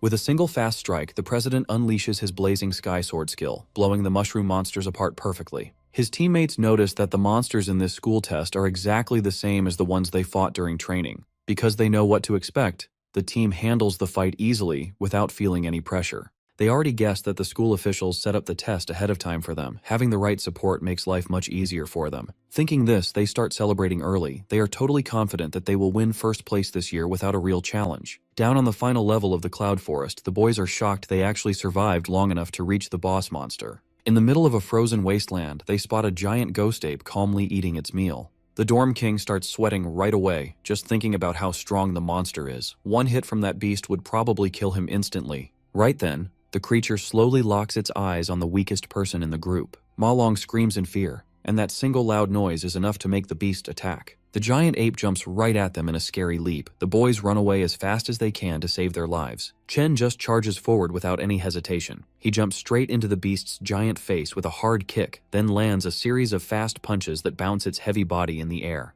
He ends the fight by completely ripping the monster apart into pieces. Seeing this brutal fight leaves his friends completely shocked. Even after winning, Chen feels annoyed because these D-rank monsters are not giving him enough experience points.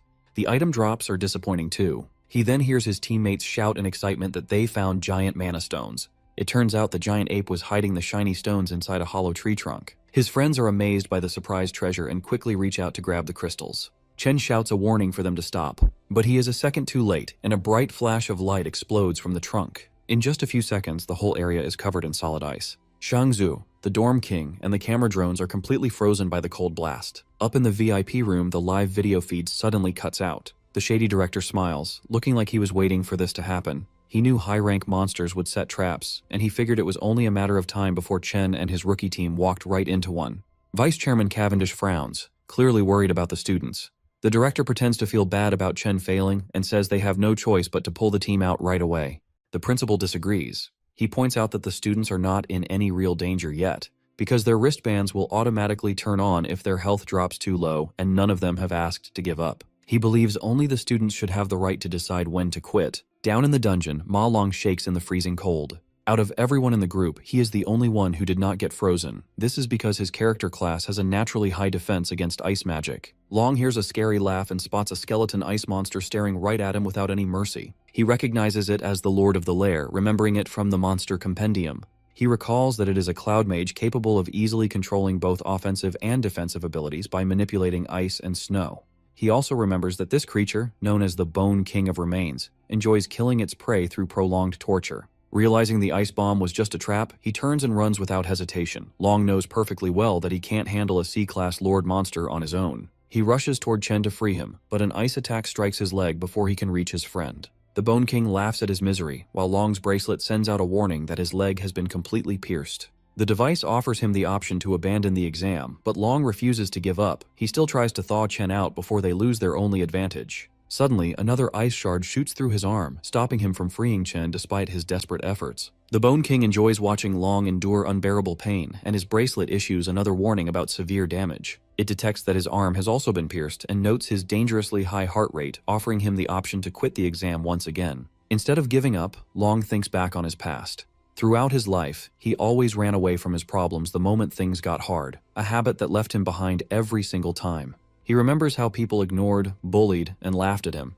He and his friends have worked way too hard to reach this point to just quit now. Seeing this as his final chance to change his fate, he gathers the last of his strength, stands up, and finally manages to release Chen. He stands tall just as the Bone King unleashes a relentless barrage of icicles straight toward him. Right as the attack is about to land, Long lets out a loud roar, and Chen finally opens his eyes. The ice block shatters into pieces, and Chen rushes forward, carrying Long away from danger in one swift move. This sudden escape catches the Bone King off guard. Long quickly realizes that Chen managed to break free from the icy prison entirely on his own. Chen thanks Long for trying to help him earlier and immediately asks about his injuries with clear concern. Long replies that the bleeding has stopped for now, so he will survive. He informs Chen that the monster is a cloud type, C-rank lord known as the Bone King, warning him that it is extremely dangerous in combat.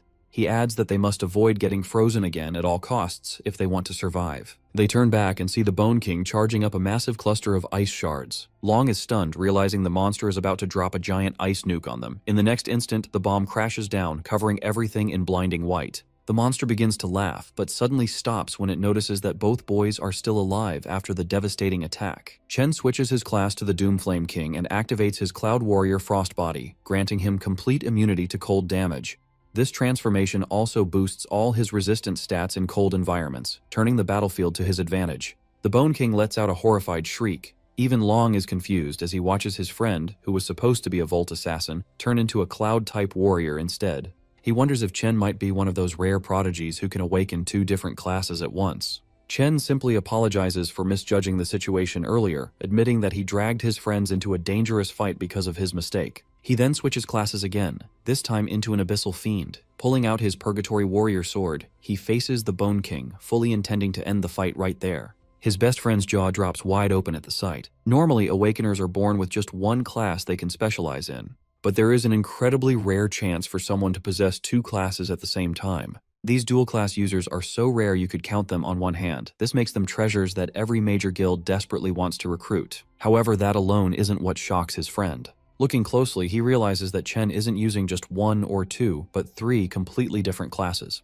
On top of that, each of these classes is in a league of its own. In his Abyssal Fiend form, Chen's stats shoot up at an insane rate. His overwhelming physical strength launches him off the ground like a rocket. He charges forward with explosive momentum toward the boss. The monster's smug grin instantly vanishes when it feels Chen's deadly aura. In a single clean motion, he slices through the bony monster like a knife through butter. This instantly levels him up to 17 and earns him a rare loot drop. Staring at the shattered skeleton on the ground, his friend is still in absolute shock that Chen just one-shot a C-rank boss. Chen casually reminds him that the rest of their team is still frozen solid in ice. Ma Long suddenly panics, realizing he completely forgot about his other teammates during the entire boss fight. He sprints off to thaw them out before they freeze to death. Once he leaves, Chen notices he has the option to devour the defeated Frostlich King. With no one around to watch, he quickly absorbs the fallen boss and unlocks the Cloud Mage class.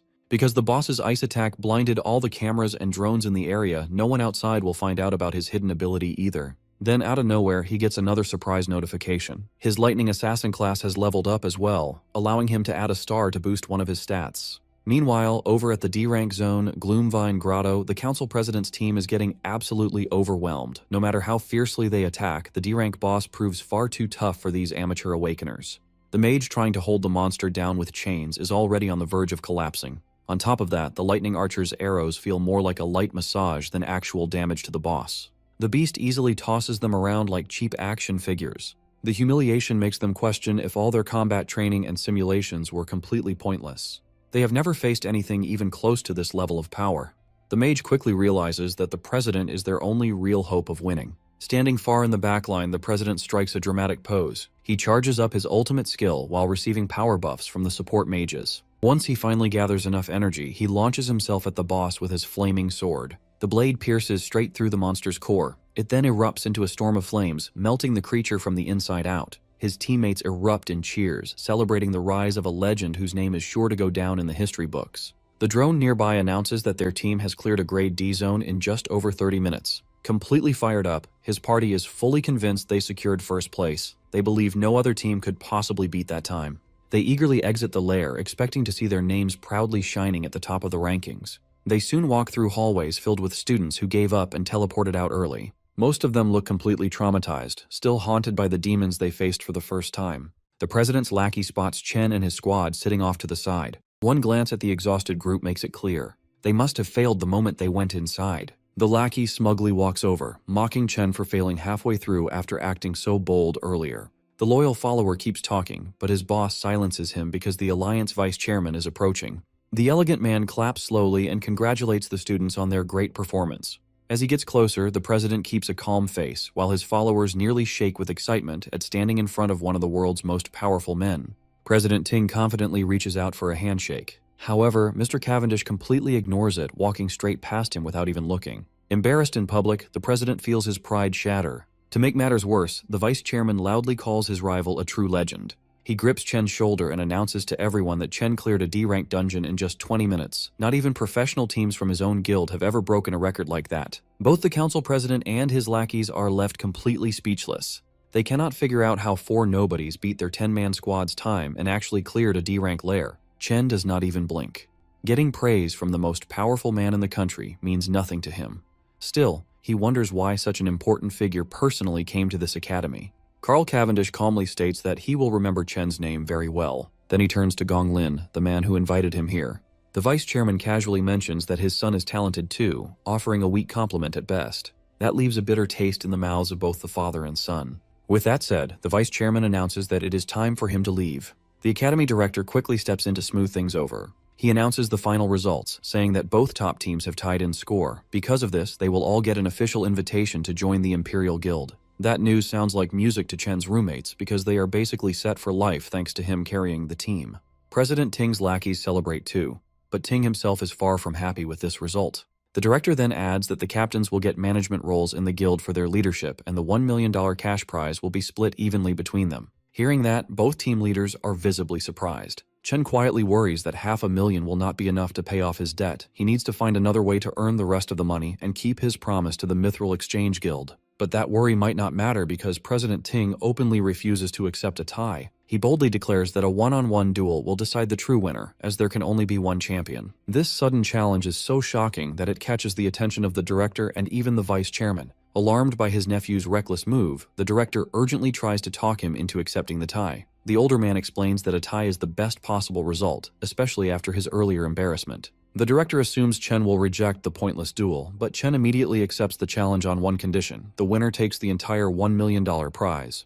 This unexpected twist is interesting enough to make the vice chairman pause and cancel his departure. With that settled, Chen steps forward to face him directly, ready to settle the score once and for all. Sometime later, Qingzhi tells Si Chen he expected him to take first place, but getting a perfect score was beyond his expectations. Seeing Si Chen all over the news, Qingzhi feels his financial support was a wise choice. He offers to cancel Si Chen's $1.5 million debt, calling it an angel investment in his future. Unwilling to accept handouts, Si Chen firmly states that a debt is a debt and must be repaid in full. Si Chen announces he came to discuss 2 things, which immediately catches Qingzhi's interest. First, Si Chen requests a 1-week extension on his repayment deadline. Because the graduation test ended in a tie, his prize money fell short by 500,000. He reveals his plan to get the rest of the funds, a one-on-one tiebreaker against the other champion, Gong Ting. The duel will happen next week inside a wild devil's cave outside the school. Qingzhi is shocked by this reckless idea, questioning why 2 students would enter a wild dungeon. He warns Si Chen that it is too dangerous without professional training. Unfazed, Si Chen tells him not to worry and promises to win the remaining $500,000.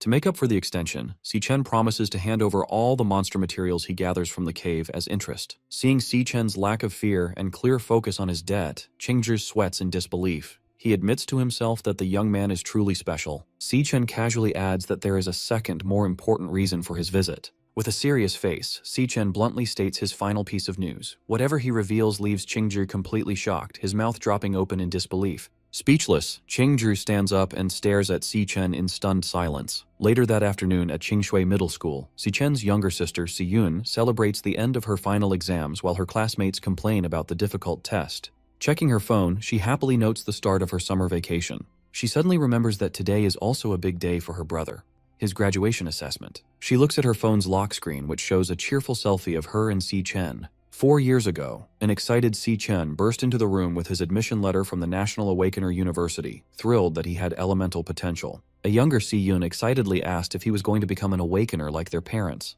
Full of hope, Si Chen promised to join a top guild, make money, and give her a better life. He also believed that gaining power would let him find the truth behind their parents' disappearance. Si Yun cheered him on, confident her brother would become a strong awakener. In a more recent memory, a sad Si Chen sat at his desk. He worried that he was already a senior and still hadn't awakened his powers, while Si Yun watched him. Noticing her worry, he quickly tried to hide his sadness. Forcing a smile, he told her everything was fine and he just needed to work harder. Si Yun reflects on her brother's journey. Despite working harder than anyone, he was the only student who failed to awaken. She realizes how lonely he must have felt watching his peers succeed, all while hiding his pain to protect her. Her classmate, Ju Tong, runs up and greets her. Ju Tong asks if Si Yun has heard the latest news. She reveals that the National Awakener University produced 2 genius graduates this year. Ju Tong explains that both graduates led their teams to perfect scores and were praised by the vice chairman of the Guild Alliance, making their county famous. Ju Tong remembers that Si Yun's brother goes to that university and asks about him. Si Yun hesitates, feeling sad about the question.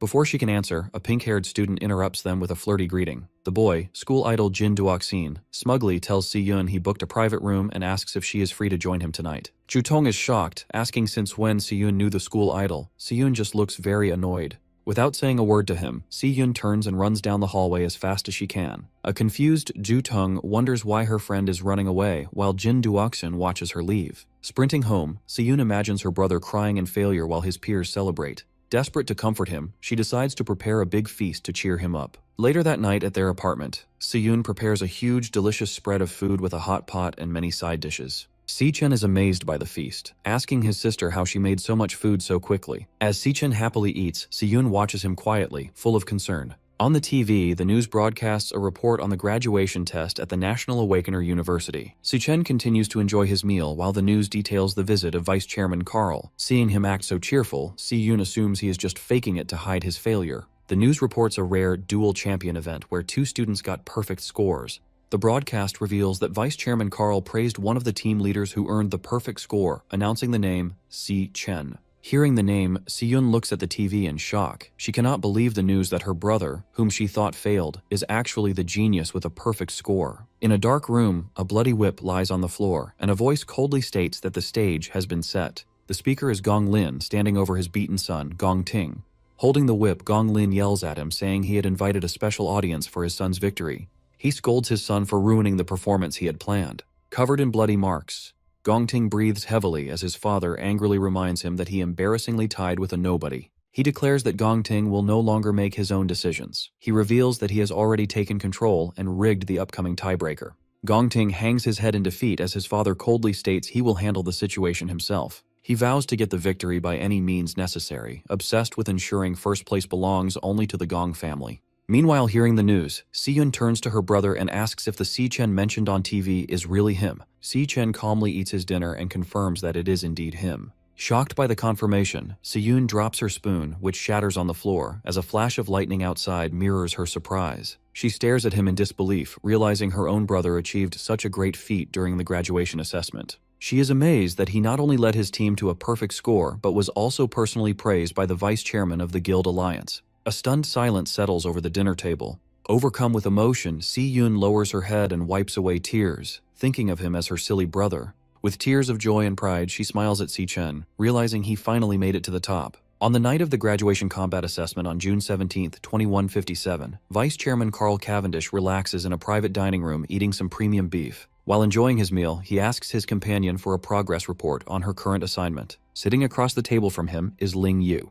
She hands over a black folder with top-secret files on a subject called The Devourer. She informs Carl that the target left no traces over the past year and warns that their surveillance might be discovered. Unbothered by the warning, Carl praises her work and tells her to eat first. Ling Yu hesitates, mentioning she has one more piece of information to share. She reveals she noticed a highly suspicious individual who recently contacted Carl, which immediately grabs his attention. She explains that the rapid rate of this person's power increase is completely abnormal. Inside the Devil Tower, a shirtless Si-Chen crackles with golden electricity. He reflects that he has spent over half a month on the first floor, taking out nearly every monster. He has fully adapted to the floor's 10 times gravity. His system interface shows his Lightning Assassin class at level 17, with heavily boosted stats. After the graduation battle, his Lightning Assassin class reached 100% proficiency and rewarded him with an attribute point. This confirms that actively using a class increases its proficiency. Surrounded by the glowing avatars of his 4 classes, Si-Chen realizes none of them have reached their maximum limit yet. He puts his new point into speed, the most important stat for an assassin. The multiplier boosts his speed to 740, equal to an A-rank assassin. Even with this massive speed increase, he finds himself in a tense standoff against a pack of glowing purple phantom lionesses. His main problem is the floor's lord, a massive phantom lion king, which he has been unable to hit. As 2 lionesses lunge at him, Si-Chen activates his Divine Flash skill, transforming into golden lightning to meet them. He notices the Lion King's strange abilities. Whenever he finds an opening to strike, the creature instantly vanishes before the attack lands. He analyzes the pack's combat patterns. They adjust their positions rapidly, but 2 lionesses always fight in close combat while 2 stay on standby. The Lion King also constantly maintains a safe distance from him. Si-Chen narrows his eyes in frustration, realizing the Lord refuses to fight directly. Staring down the massive beast, Si-Chen wonders what kind of combat class this evasive Lion King possesses. As a phantom lioness charges, Si-Chen counters and thrusts a powerful bolt of lightning directly into its mouth. Just as he is about to land a fatal blow, the creature vanishes in a flash of pink light, leaving him frustrated. He figures out this teleportation ability isn't limited to the Lord. The lionesses also vanish when he tries to finish them off. A spatial portal opens, allowing the targeted lioness to safely reappear next to the Lion King. The pack's strategy becomes clear. The moment he pauses, another lioness lunges forward to bait his attacks. Determined to break their coordination, Si-Chen channels Golden Lightning and unleashes a rapid flurry of slashes. However, the beasts keep vanishing before his blades connect. The pack strictly maintains its formation, teleporting back to the Lion King whenever they are in danger. The lionesses force Si-Chen to constantly block their glowing claws. Every strike from Si-Chen meets the same result as the lionesses vanish to evade damage. They flawlessly rotate attackers through the portals, keeping a fresh beast on the assault. Si-Chen continues to strike the lunging beasts, but the cycle persists as they vanish at the exact moment of impact. The lionesses continue their endless loop of attacks, forcing Si-Chen into an exhausting battle. Sweating from the relentless pace, Si-Chen glares at the Lion King, realizing the Lord is purposely dragging out the fight to toy with him. Leaping into the air to evade a beast, he wonders why he is stubbornly trying to beat teleporting enemies using only speed. Deciding on a new tactic, Si-Chen opens his system interface and initiates a class switch, enveloping himself in freezing blue energy. As ice forms over his body like armor, he reasons that if the Lion King avoids direct combat, he doesn't need to use a close combat class. The transformation turns his hair white and his eyes glowing blue. He resolves to use the Mage class to shut down the beast's evasive tactics. The system confirms his class switch to the level 17 Cloud Mage, Frostbone Skeleton King. Standing tall with an icy crown, Si-Chen prepares to use his area of effect spells to control the battlefield. Now in his level 17 Cloud Mage class, Frostbone Skeleton King, Si-Chen floats high above the battlefield and unleashes a wide-scale spell called Frost Spike. A heavy barrage of ice spikes rains down, causing massive explosions that force the Phantom Lionesses to scatter and retreat. Observing the chaos from above, Si-Chen notes that while mages might be weak in close combat, their long-range attacks allow them to completely dominate the battlefield. He targets the Lion King with a concentrated shower of falling ice spikes.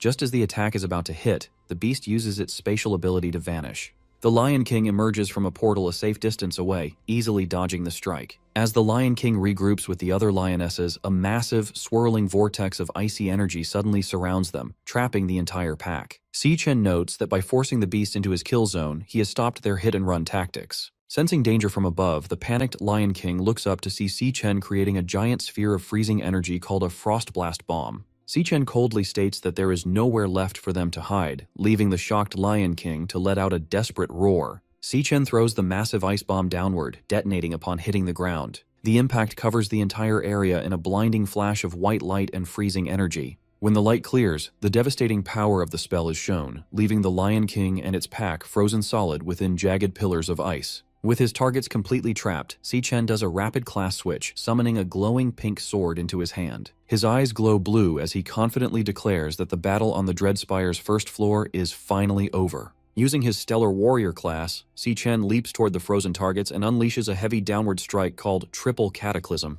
The energy blade easily slices through the trapped lionesses, shattering their icy prisons and cutting them down in one sweep. The defeated beasts dissolve into dark mist, leaving Si-Chen standing victorious beside the fallen Lion King. The system confirms his victory. His alias, Ash C, levels up to 24, and he is rewarded with several Phantomane bones and a rare heart. A new prompt appears over the defeated Lion King, showing the boss monster is ready to be devoured. Si-Chen stands over the dead beast, gathering a bright light in his hand as he starts the absorption process. His eyes glow red as he focuses his energy on the body, wanting to find out what evasive class the monster used against him. Activating his absorber ability, Si-Chen pulls a swirling vortex of dark red energy from the fallen beast into his fist. The energy forms a new system card in his palm, revealing the Lion King's Stellar Tamer class. The card explains its annoying abilities, forcing contracts with other beasts and instantly teleporting them across the battlefield. Examining the Stellar Tamer card, Si-Chen reflects that he has never seen a class like this before. This discovery helps him understand why the boss avoided direct combat. He figures out that the Lion King's base stats were simply too weak, forcing it to hide behind its teleporting minions. Reading the card's skills, Si-Chen admits that the Stellar Warp teleportation ability is incredibly powerful.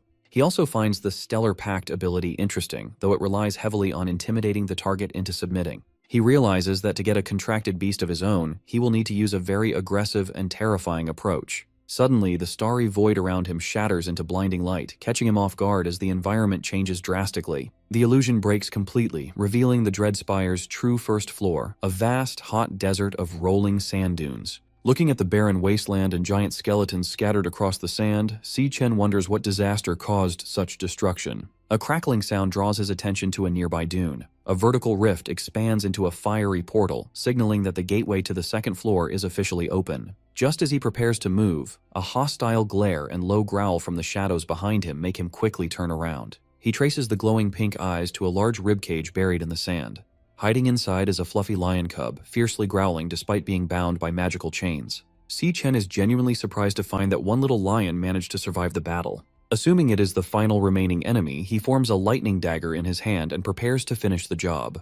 As he approaches the hiding cub, he realizes a crucial detail. Since the cub didn't disappear when the Lion King died, it must not be one of the boss's contracted minions. Looking closer at the chains wrapped tightly around the small creature, Si-Chen wonders if the Lion King had kept the cub imprisoned there against its will. Staring down at the bound cub, Si-Chen gives an intimidating glare, leaving the tiny creature completely terrified. Instead of attacking the cub, Si-Chen quickly swings his dagger to shatter the magical chains holding it captive. Freed from its bindings, the little lion falls safely onto the sand. Si-Chen turns away, calmly stating that he is giving the cub its freedom back. As he prepares to leave, Si-Chen asks the cub if this ruined place used to be its home. The tiny lion shakes off the dust as it watches him. With a sympathetic look, Si-Chen reflects on the tragedy of watching loved ones die and seeing everything you care about destroyed. The cub stares at him as Si-Chen admits he knows exactly what that pain feels like. Walking toward the portal, Si-Chen advises the cub to stay alive and keep moving forward, announcing it is time for him to head to the next floor. Suddenly, a glowing system interface appears beside his face showing a beast contract request. Since the beast started it voluntarily, the success rate is 100%. The contract also unlocks 2 passive skills, sharing experience to boost stats, and letting Si-Chen see through the beast's eyes if it is in danger. Si-Chen stops and looks back, genuinely surprised by the unexpected prompt.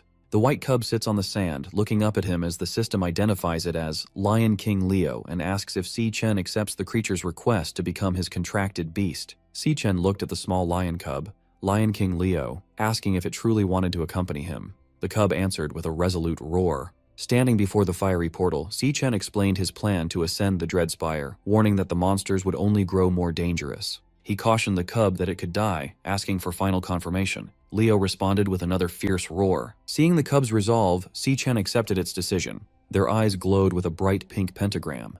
The system announced that the contract was accepted, officially establishing their pact. The system displayed the Stellar Tamer class and Stellar Pact ability, which allowed forced contracts based on deterrence, but the beast would die if the master perished. 2 passive skills were activated. One boosted the beast's stats and shared its experience, and the other granted the master the beast's vision if it was in danger. Finally, Stellar Warp unlocked, allowing him to teleport to or summon the beast. With their bond formalized, Si Chen smiled and declared it was time to move. The energetic cub bounded alongside him. Approaching the vortex of flame, Si Chen gave Leo one rule. During a fight, its only focus was to survive. Si Chen then stepped through the fiery threshold. They emerged onto a rocky cliff in a vast subterranean landscape filled with molten rock and pillars of liquid fire. Sweating heavily, Si Chen remarked on the scorching heat, feeling as though the intense temperature could melt him. As they explored, Leo peered over a molten chasm.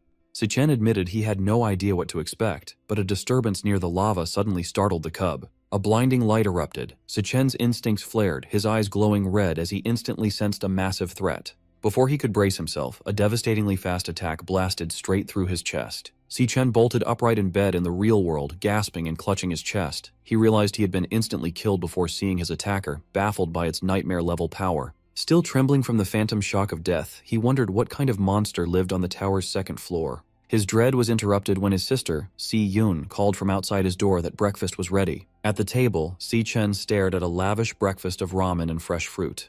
He told Si Yun, who was packing her bag, that she had made too much food. Munching on toast, Si Yun instructed him to wash the dishes and reminded him to hang the laundry later. Watching her put on her sneakers, Si Chen asked where she was rushing off to on her summer break. She replied she was heading to a summer job. Concerned, Si Chen reminded her that he was handling their finances and she didn't need to work. Si Yun smiled, explaining that with his recent success, she refused to be left behind.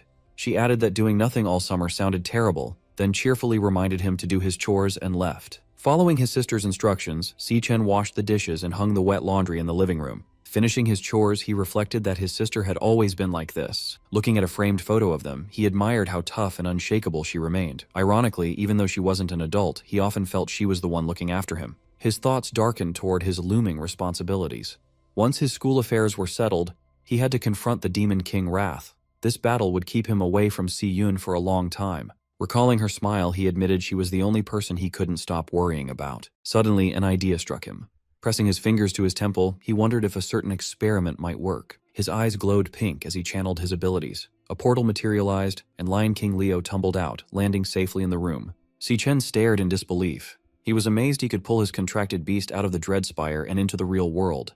The energetic cub quickly made itself at home, darting around the living room and playfully shredding tissues. Looking at his system interface, Si Chen formed a plan. He could command Leo to protect his sister during his absence. Thanks to his passive skills, if she was in danger, he would share the beast's vision and teleport to her rescue. Knowing Si Yun adored animals, he recalled her happily petting strays. Watching his beast, Si Chen smiled, confident that gifting her a little lion cub was a perfect idea. A loud crash from the kitchen interrupted his thoughts. Startled, he went to investigate. Hoping Si Yun would like her new pet, his confidence evaporated when he saw the kitchen. The cub had caused absolute chaos, shattering plates and gnawing on the faucet. Outside in the city at sunset, a surge of dark energy destroyed a security camera on a utility pole, leaving the area unmonitored. Beneath it, a bleeding man clutched an ice blade and retreated in terror. He pleaded with his unseen attacker as a massive demonic claw manifested before him. The demonic claw lunged forward, brutally impaling the man through the chest. His eyes widened in horror as glowing crimson tendrils hoisted him into the air. A terrifying system interface appeared, displaying a loading bar that coldly indicated the man was being devoured. Elsewhere, an exhausted Si Yun walked home with bags from her summer job. She sighed in relief, her feet destroyed from the bubble tea summer rush. Her route took her into a dim underpass. Unbeknownst to her, she walked directly beneath the recently destroyed security camera. As her footsteps echoed, a sudden presence made her stop. She turned in surprise as someone from the shadows coldly announced that she was finally there. Waiting in the dark underpass, Jin Duoxin holds a large bouquet of red roses, showing he has been waiting a long time for her. He steps into her path to offer the flowers. He mentions she left school too fast to hear his invitation, adding that he booked the entire top floor of Purple Peak Tower for them tonight. Looking at the flowers, Si-yoon asks how he knows her address. Jin Duoxin proudly credits his father, the city hospital director, saying finding such minor details is easy for him. Unimpressed, Si-yoon coldly replies that they are from different worlds. She tells him not to look for her again and walks away. Annoyed, Jin Duoxin grabs her arm to stop her. He complains about the effort it took to book the venue and angrily asks if she really plans to stand him up and humiliate him in front of his guests. Si-yoon glares at him, saying she doesn't care about his reputation. She then calls him out, telling him it is creepy that he stalked her all the way home. Triggered by being called creepy, Jin Duoxin loses his cool. With a dark expression, he threatens her, warning that she doesn't know who she is talking to or what he could do. Before he can finish his threat, Si-yoon swiftly counters and delivers a hard headbutt to his face. The impact sends him crashing to the ground, crying out in pain as he holds his bleeding nose. Standing over him, an angry Si-yoon yells at him to get his head checked at his father's hospital. Fuming, she walks away, warning him to stay away while complaining that his pathetic stunt ruined her day. Later that evening at her apartment building, a warm light shines from her family's window, offering a stark contrast to the dark alleyway. Upon arriving home, Si-yoon is amazed when she is given the fluffy white lion cub, Leo. Her eyes sparkle with instant adoration. She eagerly snuggles the tiny beast, completely in love, and excitedly asks her brother, Si-chen, where he found such an adorable creature. Si-chen introduces the cub as Leo, explaining he is a special gift for her. Overjoyed, she marvels at the fact that she gets to keep a baby lion. As Leo purrs in her arms, Si-yoon notices a strange detail. She wonders why the tiny cub already has a big mane, since normally only adult male lions grow them. She quickly ignores the mystery, declaring she will get him registered in the morning. Watching them bond, Si-chen feels relieved, knowing his sister will be safe with the beast by her side while he is away. Suddenly, a loud chime from Si-chen's phone interrupts his thoughts, and he looks down at the bright screen. A satisfied smile appears as he reads an email from the Guild Supervision Bureau. It confirms his application is approved. Relieved, Si-chen thinks everything can now go exactly as planned. With his home life secure and paperwork done, Si-chen looks confident. He is finally ready for his next major hurdle, the graduation tiebreaker duel against Gong Ting in 6 days. 6 days later, the tiebreaker exam begins at the city outskirts in Greenlight Forest. Director Gong Xuan tells both candidates to pay attention as he explains the exam details. Standing before a green portal at the base of a massive tree, Gong Xuan announces the school chose this wild dungeon for the tiebreaker. He adds that recent surveys rate the dungeon as D rank. He confirms that both Si-chen and Gong Ting will enter at the same time and take the exam inside the same dungeon. He then warns the students that wild dungeons are unmapped and much more dangerous than standard school dungeons. Because of this risk, 3 senior guild members from Easternia will join as examiners. They will enter the dungeon with the candidates to keep them safe and score their performance. The team includes Ivan from the Imperial Guild, Yasmin Kai from the Divine Eye Guild, and Sato Woda from the Silver Guild. Gong Xuan explains that the final scores will be decided by what these 3 examiners see. Meanwhile, a live video feed of the exam is shown in a dark VIP room at the academy. Watching the screen, Gong Lin smirks. He silently hopes the 3 examiners handle their secret deal properly, ensuring a clean job with no loose ends. In the same room, Principal Yuan Long asks Vice Chairman Carl Cavendish why he is still at the academy since his official schedule ended 2 days ago. Carl laughs, watching Si-chen and Gong Ting on the screen. He replies that nothing is more interesting than this event, admitting he hasn't seen 2 real prodigies fight in years and refuses to miss it. Pointing toward the green portal, Director Gong Xuan loudly declares the official start of the graduation tiebreaker exam. With fierce determination, the match between Si-chen and Gong Ting begins. Without hesitation, both candidates walk directly into the glowing portal. Si-chen steps out on the other side, covered in the lingering green energy of the portal. He looks around his new surroundings, finding himself in a gloomy, dark landscape filled with dead trees. Standing near the entrance, the examiners take in the eerie environment. Yasmin notes it looks like a flower-type dungeon. Beside her, Yvonne offers a cigarette to Sato, who shushes him, reminding him they are working and the camera drone is recording. Suddenly, a loud buzzing sound echoes in Si-chen's mind. He looks in shock as a bright red flashing hologram projects from his chest, painting his face in a red glow. The system flashes a large alert, warning him that a highly dangerous creature is nearby.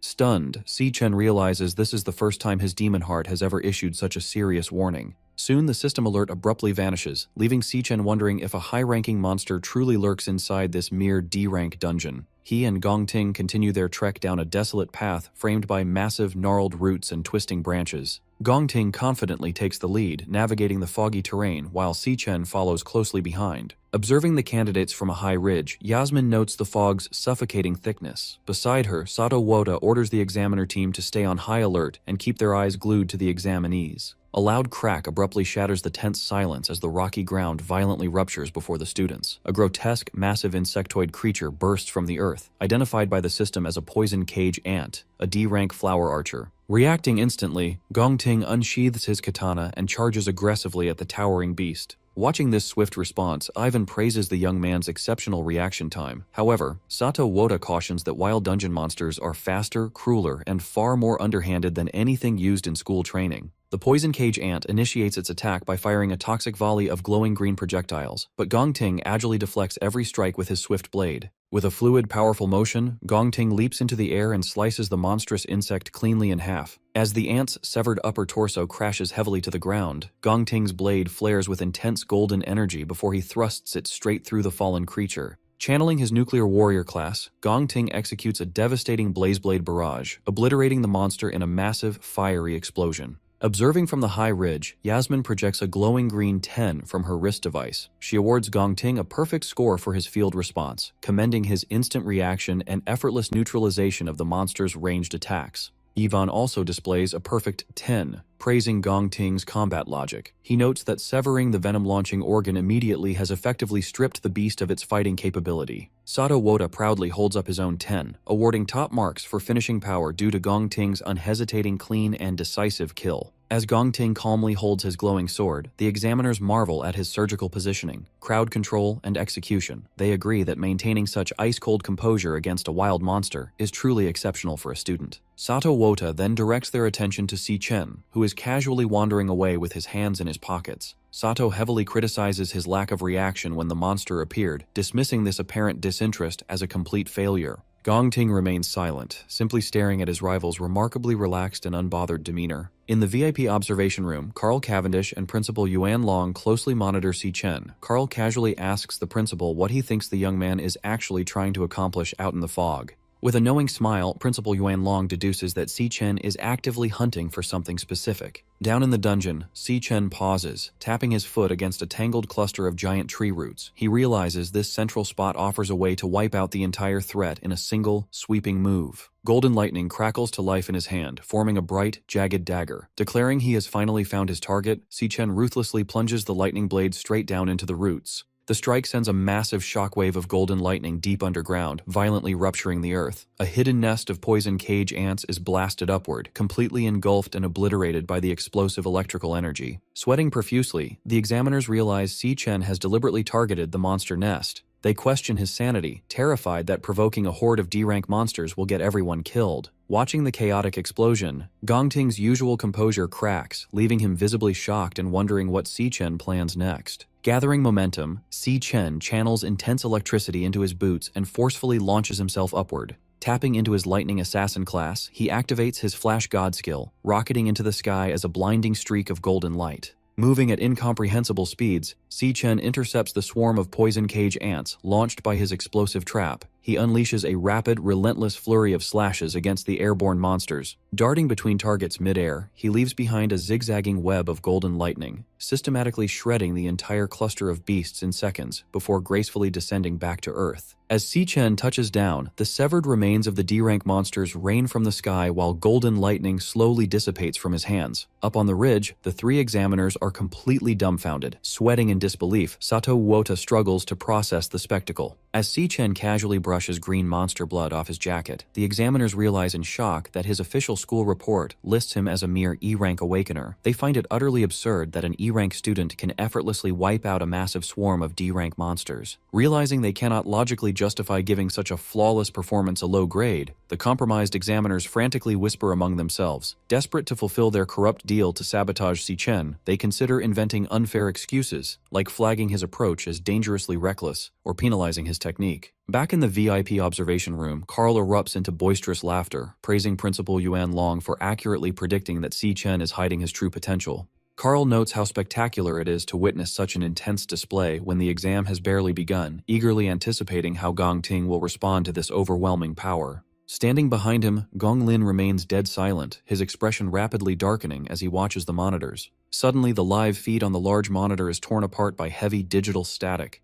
The image glitches wildly before going entirely blank, replaced by a stark red warning indicating a lost signal. Principal Yuan Long furrows his brow, staring at the dead monitor and questioning aloud why the transmission is cutting out yet again. Outside the dungeon entrance, rapid warning beeps blare from the monitoring equipment. A technician frantically types at his console as the system flashes a critical alert regarding a severe signal anomaly. The diagnostic screen shows the dungeon's official D-rank classification violently glitching into an unreadable question mark. Simultaneously, internal communication signal strength crashes to absolute zero. The technician stares at the corrupted data in pure shock. Director Gong Xuan breaks into a cold sweat, demanding to know what catastrophic event is happening inside the dungeon. Their panic peaks when the portal's swirling green energy suddenly dissipates. The glowing threshold vanishes entirely, leaving nothing but an ordinary empty cave opening that effectively traps the candidates inside. Deep within the isolated dungeon, a sinister, ethereal melody begins echoing through the gloom, physically manifesting as floating, glowing pink and green musical notes.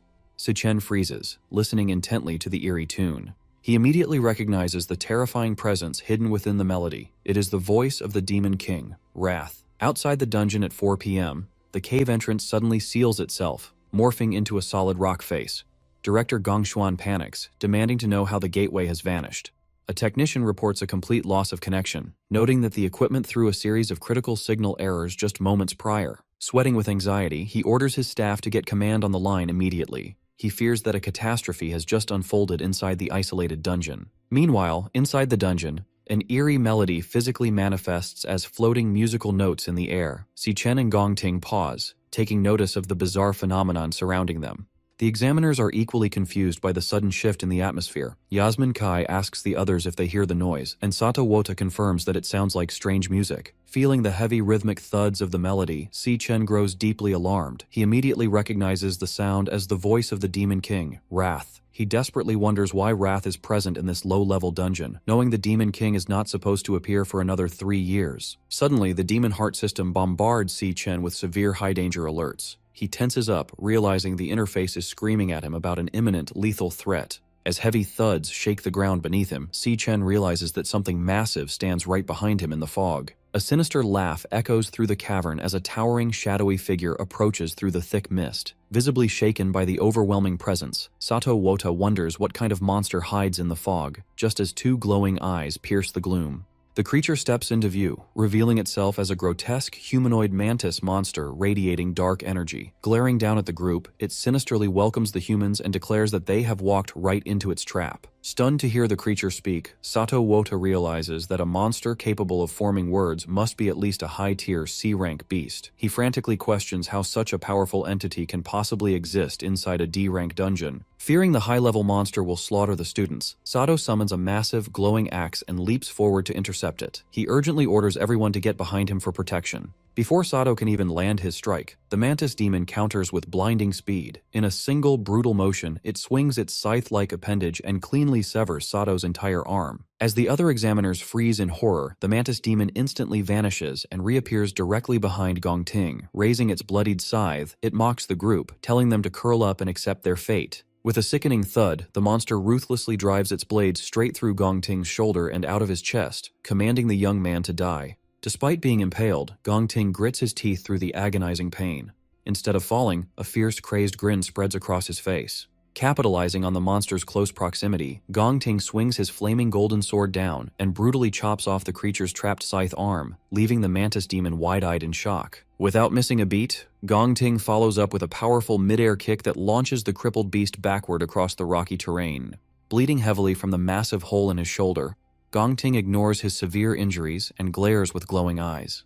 He declares that since the Overlord drew first blood, the kill belongs to him under the principle of combat priority. He fiercely warns Sichen not to dare interfere in the fight. Sichen watches the monster intently, his eyes glowing green as he uses his abilities to assess the creature's true power. The system interface updates the mantis demon's classification, confirming to everyone that it is actually a highly dangerous C-rank high-tier beast. Seeing the massive hole in Gongting's shoulder, Yasmin Kai urgently yells at him to get medical treatment. She pleads with him to suspend the exam and let them pull him out, warning that the monster is completely out of his league. Gongting flatly refuses. Gathering intense fire magic in his hand, he completely rejects the idea of giving up. Si Chen watches in shock as Gongting presses his burning hand directly against his bleeding chest, using the raw heat of his own flames to painfully cauterize the severe wound. Pushing through the agonizing pain, Gongting fiercely declares that the fight does not end until one of them is dead. Without hesitation, Gongting leaps high into the air and brings his flaming sword down toward the crippled mantis demon to continue his assault.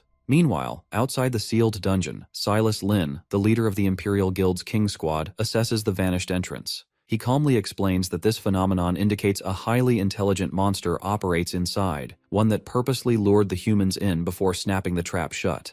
Director Gongshen panics, desperately asking if there is any way to force the entrance back open since the students are still trapped inside. Silas coldly states that there is only one way to make the exit reappear. Someone on the inside must track down and kill the dungeon's overlord. Desperate for a silver lining, Director Gongshuan tries to rationalize the situation. He suggests that since a standard D-rank dungeon caps out at a C-rank overlord, the trapped examiners and students should still have a fighting chance to kill it and escape. Silas quickly shatters his optimism. He reveals that the initial D-rank reading is just a fabricated mask created by the overlord to purposely disguise the dungeon's true, deadly nature. Connecting the clues, Silas deduces that this specific dungeon is the culprit behind the recent string of Awakener disappearances his team has been investigating. He gravely informs a horrified Gongshuan that the trap they stand in front of is actually an extraordinarily dangerous B-rank dungeon. Meanwhile, in the dungeon, the monstrous insect attacks relentlessly with its scythe-like arms. Gongting stands his ground, parrying the heavy blows with his flaming katana. He quickly retreats to evade a sweeping strike. As the beast raises its arm for a devastating blow, Gongting vaults into the air. The creature's attack misses. Its bladed limb buries deep into the ground and becomes firmly stuck. Seizing the opportunity, Gongting declares that he has the monster trapped. With a swift, powerful swing of his glowing sword, he severs the creature's head.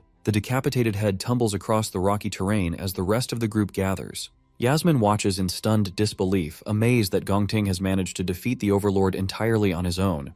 She admits that his strength is genuinely formidable. Nearby, Ivan channels a green healing aura into Sato Wota's injured arm, asking if he is recovering. Sweating, Sato expresses his gratitude for the timely intervention. However, Sato's relief vanishes as he checks his smartwatch. He alerts the others in a panic that his device has lost its signal, leaving them completely isolated. Yasmin and Ivan immediately check their own gear. Yasmin confirms her connection is gone, while Ivan grimly notes that every signal, including their compass positioning system, is completely dead. Sato panics, demanding to know when the camera drones went offline. Gongting looks back at him in confusion. Suddenly, the headless mantis monster stands back up. Without warning, the decapitated creature lunges straight at a shocked Gongting. Si Chen instantly intervenes, unleashing a flurry of golden lightning strikes that slice the creature into pieces. The system confirms the kill, awarding him experience points. Still reeling, Gongting demands to know how the monster kept moving after he cleanly chopped off its head. Si Chen calmly explains that the mantis was never the true overlord. It has been hypnotized the entire time, allowing its body to fight even after death. He urgently orders the examiners and Gongting to leave the dungeon immediately, warning that any of them could be the next target. Defensive, Gongting questions how Si Chen could possibly know that. Sato angrily accuses Si Chen of losing his mind, insisting there can only be one C-rank overlord in the dungeon. He argues that the high-tier monster they just fought has to be the boss, as nothing else makes sense. Before Si Chen can argue further, his system floods his vision with critical warnings of a highly dangerous creature. Suddenly, a massive, pulsing wave of psychic energy sweeps through the cavern. Caught in the blast, Yasmin, Ivan, and Sato's eyes begin to glow with a sinister pink light as the true overlord's hypnosis takes complete control of their minds. Realizing his warning has come too late, Si Chen quickly activates a wireless earbud. He immediately recognizes the distinct pulsating sound wave. In his past life, he witnessed the Demon King, Raph, use this exact frequency to seamlessly hypnotize and slaughter millions of ordinary humans across the globe. He turns to see Yasmin, Ivan, and Sato perfectly synchronized, marching forward in a mindless trance. Convinced that the dungeon's true overlord is directly connected to Wrath, Si Chen coldly resolves to face the creature head-on. As he follows the hypnotized examiners deeper into the dark cavern, Si Chen's system continuously bombards him with warnings about highly dangerous creatures ahead. The group soon arrives at a massive, eerie lair filled with glowing green egg sacs, where towering dark serpents guard a central, cloth-draped figure. Si-Chen remains completely unaffected by the monster's alpha frequency thanks to the counter-frequency audio track playing in his earbud, a precaution he prepared specifically for Wrath. However, knowing the unprotected examiners could drop dead from the mental strain at any second, he decides to kill the Overlord immediately. The sinister entity senses their arrival, its voice echoing through the cavern as it hungers for their fresh flesh. Si-Chen glares back coldly, ready to fight. In a flashback to years ago, an exhausted and bloody young Gong Ting stands over his brother Gong Cheng after brutally beating him with a broken wooden stick. Watching the violent scene, their father, Gong Lin, coldly congratulates 8-year-old Gong Ting on his victory. Sitting comfortably at a fancy dining table, Gong Lin explains the family's harsh rules. The winner earns the right to eat, while the loser, young Gong Chung, must kneel on the ground until sunrise. Left outside, a bruised and beaten Gong Chung kneels obediently as his stomach growls from hunger. Gong Ting secretly approaches his defeated brother and offers him a piece of bread. Surprised and scared, Gong Chung whispers that their father will severely punish him if he gets caught. Ignoring the risk, Gong Ting firmly tells his brother to shut up and eat. However, Gong Ting's act of kindness is quickly discovered. He is viciously slapped across the face and forced to kneel on the floor, trembling as his father holds a whip over him. Standing over his beaten son, Gong Lin asks if he understands why the Gong family has so much power and status today. He proudly declares that it is because he has never lost a single fight. He drills his ruthless mindset into his son, stating that winners make the rules and losers are forced to follow them. Still defiant despite the abuse, young Gong Ting asks his father if beating him means he gets to make the rules. Gong Lin simply laughs at the challenge. Years later, a badly beaten Gong Ting collapses to his hands and knees. He coughs up blood as his shattered sword falls to the ground, angrily asking his father why he refused his challenge for a fair duel. He demands to know why his father ordered Silas Lin to step in and attack him instead. Unbothered, Gong Lin smirks and explains that his true strength isn't just in his own hands, but in the power and authority he commands over others. Looking down at his defeated son, he says that the world does not run on fair rules. Instead, it runs on one simple truth: you must win no matter what. He continues to drill into Gong Ting that the method doesn't matter, only the final result. As a member of the Gong family, he is expected to always be number one, even if it means throwing away his family, his loyalty, and his own dreams. Gong Lin coldly finishes his lecture, stating that winning is the only reason Gong Ting is allowed to live. These harsh words echo back to Gong Ting's childhood, permanently scarring him with the belief that his survival depends entirely on always winning. Back in the present, the group stands in front of the massive hidden monster Overlord. It is surrounded by a nest of giant snakes and glowing green egg sacs.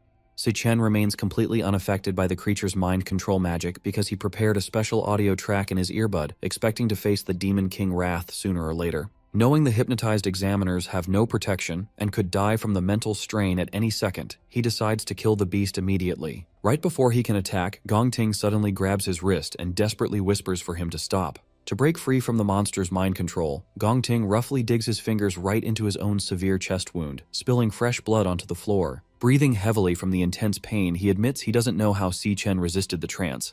He explains that hurting himself is his own way of keeping his mind clear. He urgently warns Si-Chen that a reckless attack will give away their position and get everyone killed. Sweating heavily, he points out the countless glowing eggs surrounding the monster's throne. He explains that if they trigger the nest, they will be swarmed by dozens of C-rank monsters, making survival impossible. Looking at the trap, he realizes the smart Overlord disguised its home as a weak dungeon to lure in and kill unsuspecting awakeners. Because of this trick, he is sure the monster will eventually come to them on its own. He suggests a new plan. They should play along and stay still. The second the Overlord gets close enough, they will launch a surprise attack and kill it together. Si-Chen looks a bit impressed, admitting he didn't expect Gong Ting to think so clearly and logically under pressure. Despite the compliment, Si-Chen completely rejects the plan. He warns Gong Ting that waiting won't work because this specific monster doesn't even need to move to kill them. He explains that the Overlord doesn't need to attack them physically.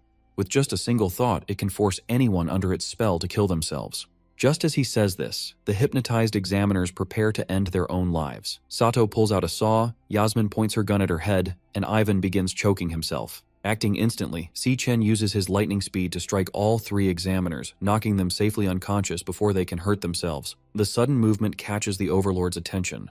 Realizing its prey is fighting back, the monster angrily declares that its food has been ruined. Reacting to the threat, the Overlord triggers the glowing green egg sacs, causing them to violently burst open. Dozens of dangerous C-rank blade arm mantises crawl out of the eggs as the Overlord orders the swarm to kill the intruders. As the deadly horde surrounds them, Gong Ting realizes their stealth plan is ruined and decides it is time for an emergency backup plan. Drawing his sword, he steps firmly in front of the unconscious examiners. He orders Si Chen to grab the 3 adults and escape the dungeon, promising to hold off the monster swarm all by himself. Si Chen is completely surprised by Gong Ting's selfless choice to sacrifice his own life for their safety. Gong Ting admits he knows he can't defeat the entire swarm of C-rank monsters alone. However, he firmly states that he can at least buy Si Chen enough time to run away with the others. Clashing his flaming sword against a charging mantis, Gong Ting yells that he is taking responsibility. He blames himself for demanding the tiebreaker duel and dragging everyone into this deadly trap. The overwhelming physical strength of the monster's strike overpowers Gong Ting, easily knocking him backward. Stabbing his sword into the ground to stop himself from sliding, a panting Gong Ting stubbornly insists that since the situation is entirely his fault, he has to be the one to fix it. Si Chen steps forward, admitting that he had completely misjudged his rival's character. As his system starts a class switch, he reminds Gong Ting that he wasn't the only one who agreed to the duel. Fully transforming into his level 24 Lightning Assassin class, Si Chen summons a glowing blade of golden electricity. Surrounded by the swarm of mantis demons and the giant overlord's buzzing aura, Si Chen channels his golden lightning and confidently announces that he has a plan.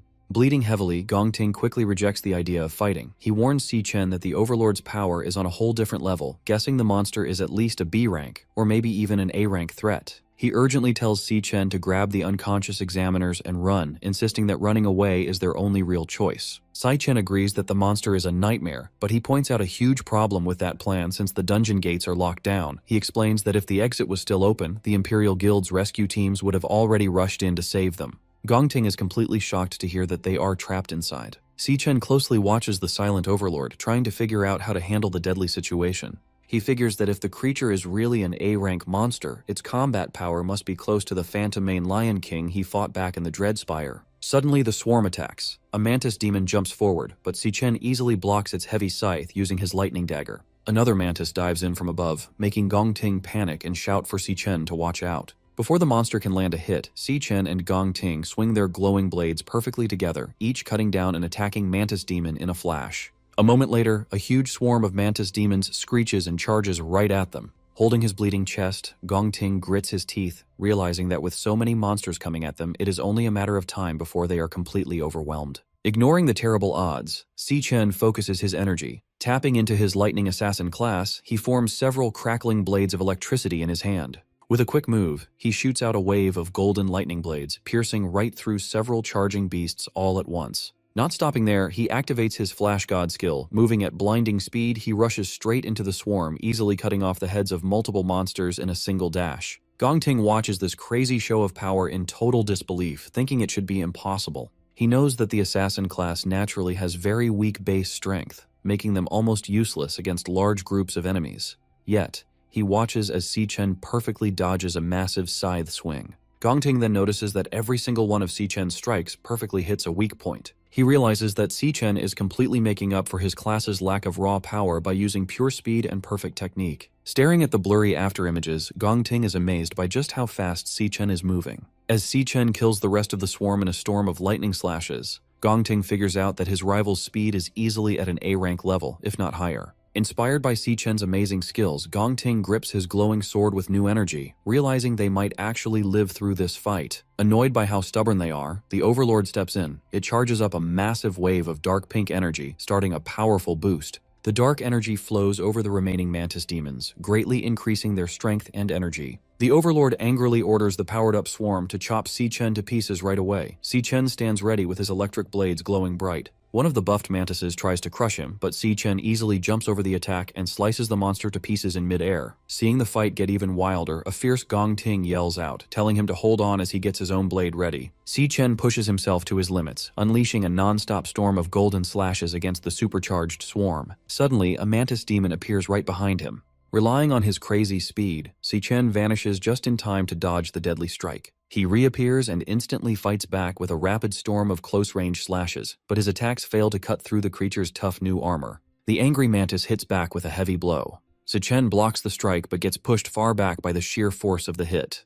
Panting heavily, he realizes that the Overlord's boost has pushed every single stat of these monsters right into the B-rank level. He notes that their shells have become as tough as solid iron, making it impossible to easily stab their weak spots, so he figures they need a way to completely break the armor first. Behind him, Gong Ting shouts his thanks, knowing Si Chen has bought him the time he needs. Abandoning his speed, stamina, and elemental control without hesitation, he pours every remaining ounce of power into pure strength. Flames erupt around his sword in a massive exploding pillar, Leah. Later that evening in the rental apartment, Ju Tong arrives with bags of groceries and apologizes for taking so long to buy the drinks. Si Yun, with Leo resting on her shoulder, tells her not to worry since her brother is not back yet anyway.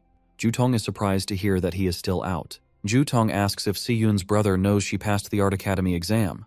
Si Yun replies that she has not told him yet, but she did let him know she had huge news to share. Figuring he is just running late, she suggests they start without him. Just then, Si Yun holds up an empty jar and realizes they have run out of garlic sauce. She tells Ju Tong to wait at the apartment while she and Leo make a quick run to the store, adding that she will grab some snacks so they can celebrate properly. Shortly after, Si Yun finishes her shopping at a local convenience store and heads back outside. As they walk, Leo happily eats some food while hiding inside her backpack. Si Yun smiles and calls him a little angel for being so quiet the entire time. She warmly praises the cub for being a good boy and promises to buy him cookies next time. Without Si Yun knowing, she is being watched from a nearby alley. A man standing with a hooded partner holds a picture of her and reports over his radio that he has found their target. He then asks if they should attack. A voice over the radio tells him to wait and follow her until she is out of range of the street cameras. The man confirms the order and keeps watching. As Si Yun walks home, the sound of heavy footsteps follows closely behind her. The stalkers match her pace and start to close the distance. Knowing that the men have been following her since she left the store, Si Yun wonders what exactly they want from her. Hidden inside her backpack, Leo lets out a warning growl. Si Yun gently holds him and asks the cub if he senses the danger too. She whispers for Leo to stay hidden inside. Looking back at her followers with a brave and sharp expression, she quietly says that her night just got interesting. Deep inside the dungeon, a heavily panting Si Chen realizes the monster boss's dark energy has pushed the bug swarm to a much higher threat level. Seeing that their shells have become as tough as solid iron, he knows he can no longer easily cut through them. He realizes he needs to find a way to break their armor first. Just then, Gong Ting shouts his thanks, telling Si Chen that he bought him exactly enough time. Giving up his speed and energy, Gong Ting turns all his remaining power into raw strength and bursts into a massive pillar of flames. With his strength at its limit and his eyes glowing, an angry Gong Ting announces his final move. Swinging his flaming sword, he unleashes a huge wave of fire, declaring he will burn the monster to ashes no matter how strong it is. The massive fiery attack crashes into the charging swarm, violently burning the bug monsters. Tearing right through the group of enemies, the giant blade of fire strikes directly at the calm, waiting boss. The strike explodes upon impact, trapping the monster in a huge, blinding blast of fire. Barely able to stand, Gong Ting falls to his knees and leans heavily on his sword. He realizes that his physical energy and magic are completely gone. Wiping sweat from his face, a tired Gong Ting breathes a sigh of relief. As the flames clear to show the burned remains of the swarm, he happily says that the fight is finally over. However, an evil laugh echoes from inside the fading fire. The boss calls out, mocking them by asking if that was really all they could do. Gong Ting freezes in pure shock, while Si Chen calmly looks toward the source of the voice. The smoke clears to show the boss completely unhurt, protected inside a massive, glowing green shield. The monster glares down at them and calls their attack disappointing. Total fear washes over Gong Ting's face. He loses all hope, realizing he just used every last drop of his power and still failed to leave a single scratch on the creature. Staying perfectly quiet, Si Chen looks closely at the enemy's defense. He realizes that right before the fire attack hit, the boss drained the life from the remaining monster eggs to build a shield strong enough to block anything. Barely able to stay standing, a defeated Gong Ting breathes heavily. He loses all hope and wonders if this is really how they will die. Stepping past the broken Gong Ting, Si Chen offers him a deal. Starting to change his combat class, he offers to let Gong Ting take first place in the exam, but only if Si Chen gets to keep the entire cash prize. He adds one strict rule. Gong Ting must never speak a word about what he is about to see. Calling forth his glowing sword, Si Chen fully changes into his secret demonic class. Gong Ting stares in disbelief, shocked to realize that his rival actually has two different combat classes. Without warning, streams of glowing pink energy begin to violently pull themselves out from the dead bodies of the bugs. He activates a special skill that drains the leftover energy and strength from the nearby dead bodies, turning it directly into his own power. A massive pillar of pink energy bursts around Si Chen as his power levels rapidly shoot up to new heights. Covering his face from the strong wind, Gong Ting watches the incredible display of power in pure shock. Even the boss pauses, silently staring at the boy. Breathing out a cloud of energy through his sharp teeth, Si Chen feels his strength and stamina reach their absolute limit. Glowing with a dark demonic energy, he confidently repeats his earlier claim. He will kill the monster himself.